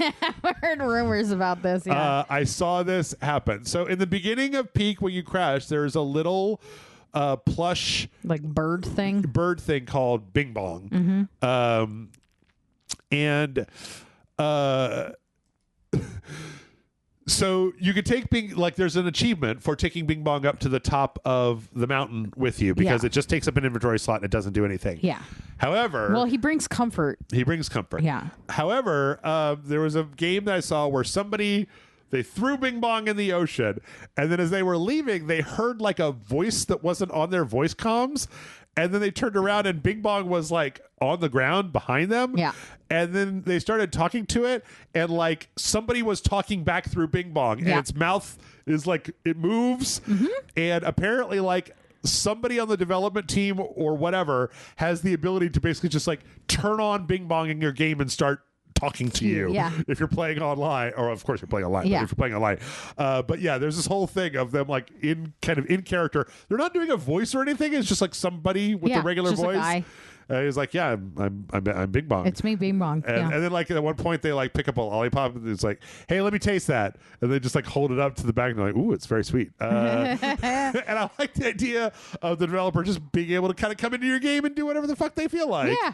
I think that's a fun I heard thing. Nobody, it was like a long-standing rumor. I mean, the game hasn't been out for that long, but it was a rumor for a long time where I'd see people talking about Bing Bong, and like some people, as they do with all things, grow attached to a dumb, useless thing in a video game. Sure. And then all these comments would be like, the fact that the developers can talk to you through Bing Bong, and then people would be like, where are you getting this information? How do you know this? Who's saying this? And like all these comments would be, and I'm guessing some streamers just happen to get it, or like people recording it. Yeah. But yeah, it's like, it was for a long time. I thought it was one of those rumors, like in, you know, when you're a kid and they're like, no, like if you hit this button and that button, you get like a special secret character. And they're like, no. Bing Bong's important because the developer can talk to you through it, except no, it's just a toy. Yes. But yeah, no, it's very funny. That's great. I love that they can. This game was surprisingly more fun than I thought it was going to be. Like, as a co-op thing. I think it'd be interesting to see what, because we got through like the first mountain, and then we kind of you're like, all right. Yeah. You get to the next one, it's like spike vines everywhere, and I was like, oh. Yeah. No. One, I think you need a lot of people because I think that makes it fun, and then two, I think it's a dedicate a lot of time, like Twitch streamy kind of thing. Absolutely. And with that, we're done. Another podcast. We made it in the bag. Yeah. How much overtime did we do? Probably all together about 5 or 6 minutes. That's not bad for us. No, not too bad at all. Look at us. Yeah. Hey. Patreon.com/RageSelect. Please. Come on. You want to give us some money? If you give me $25 million, I'll totally fund that that hightail game. Just, you guys get together. You give me, I tell you what, you give me $26 million, I'll give 25 of it to that dude to finish his video game. That's what I promise you right now. I'm going to keep, I'm keeping 5%, whatever much that is. I don't know. I don't know math. I'm on RageSelect. I don't know math. That's why I don't have $25 million. Anyway, thanks everybody for watching, listening, to watching, whatever you're doing. All right, the coffee is wearing off. That means it's time for me to go to sleep. Bye, everybody.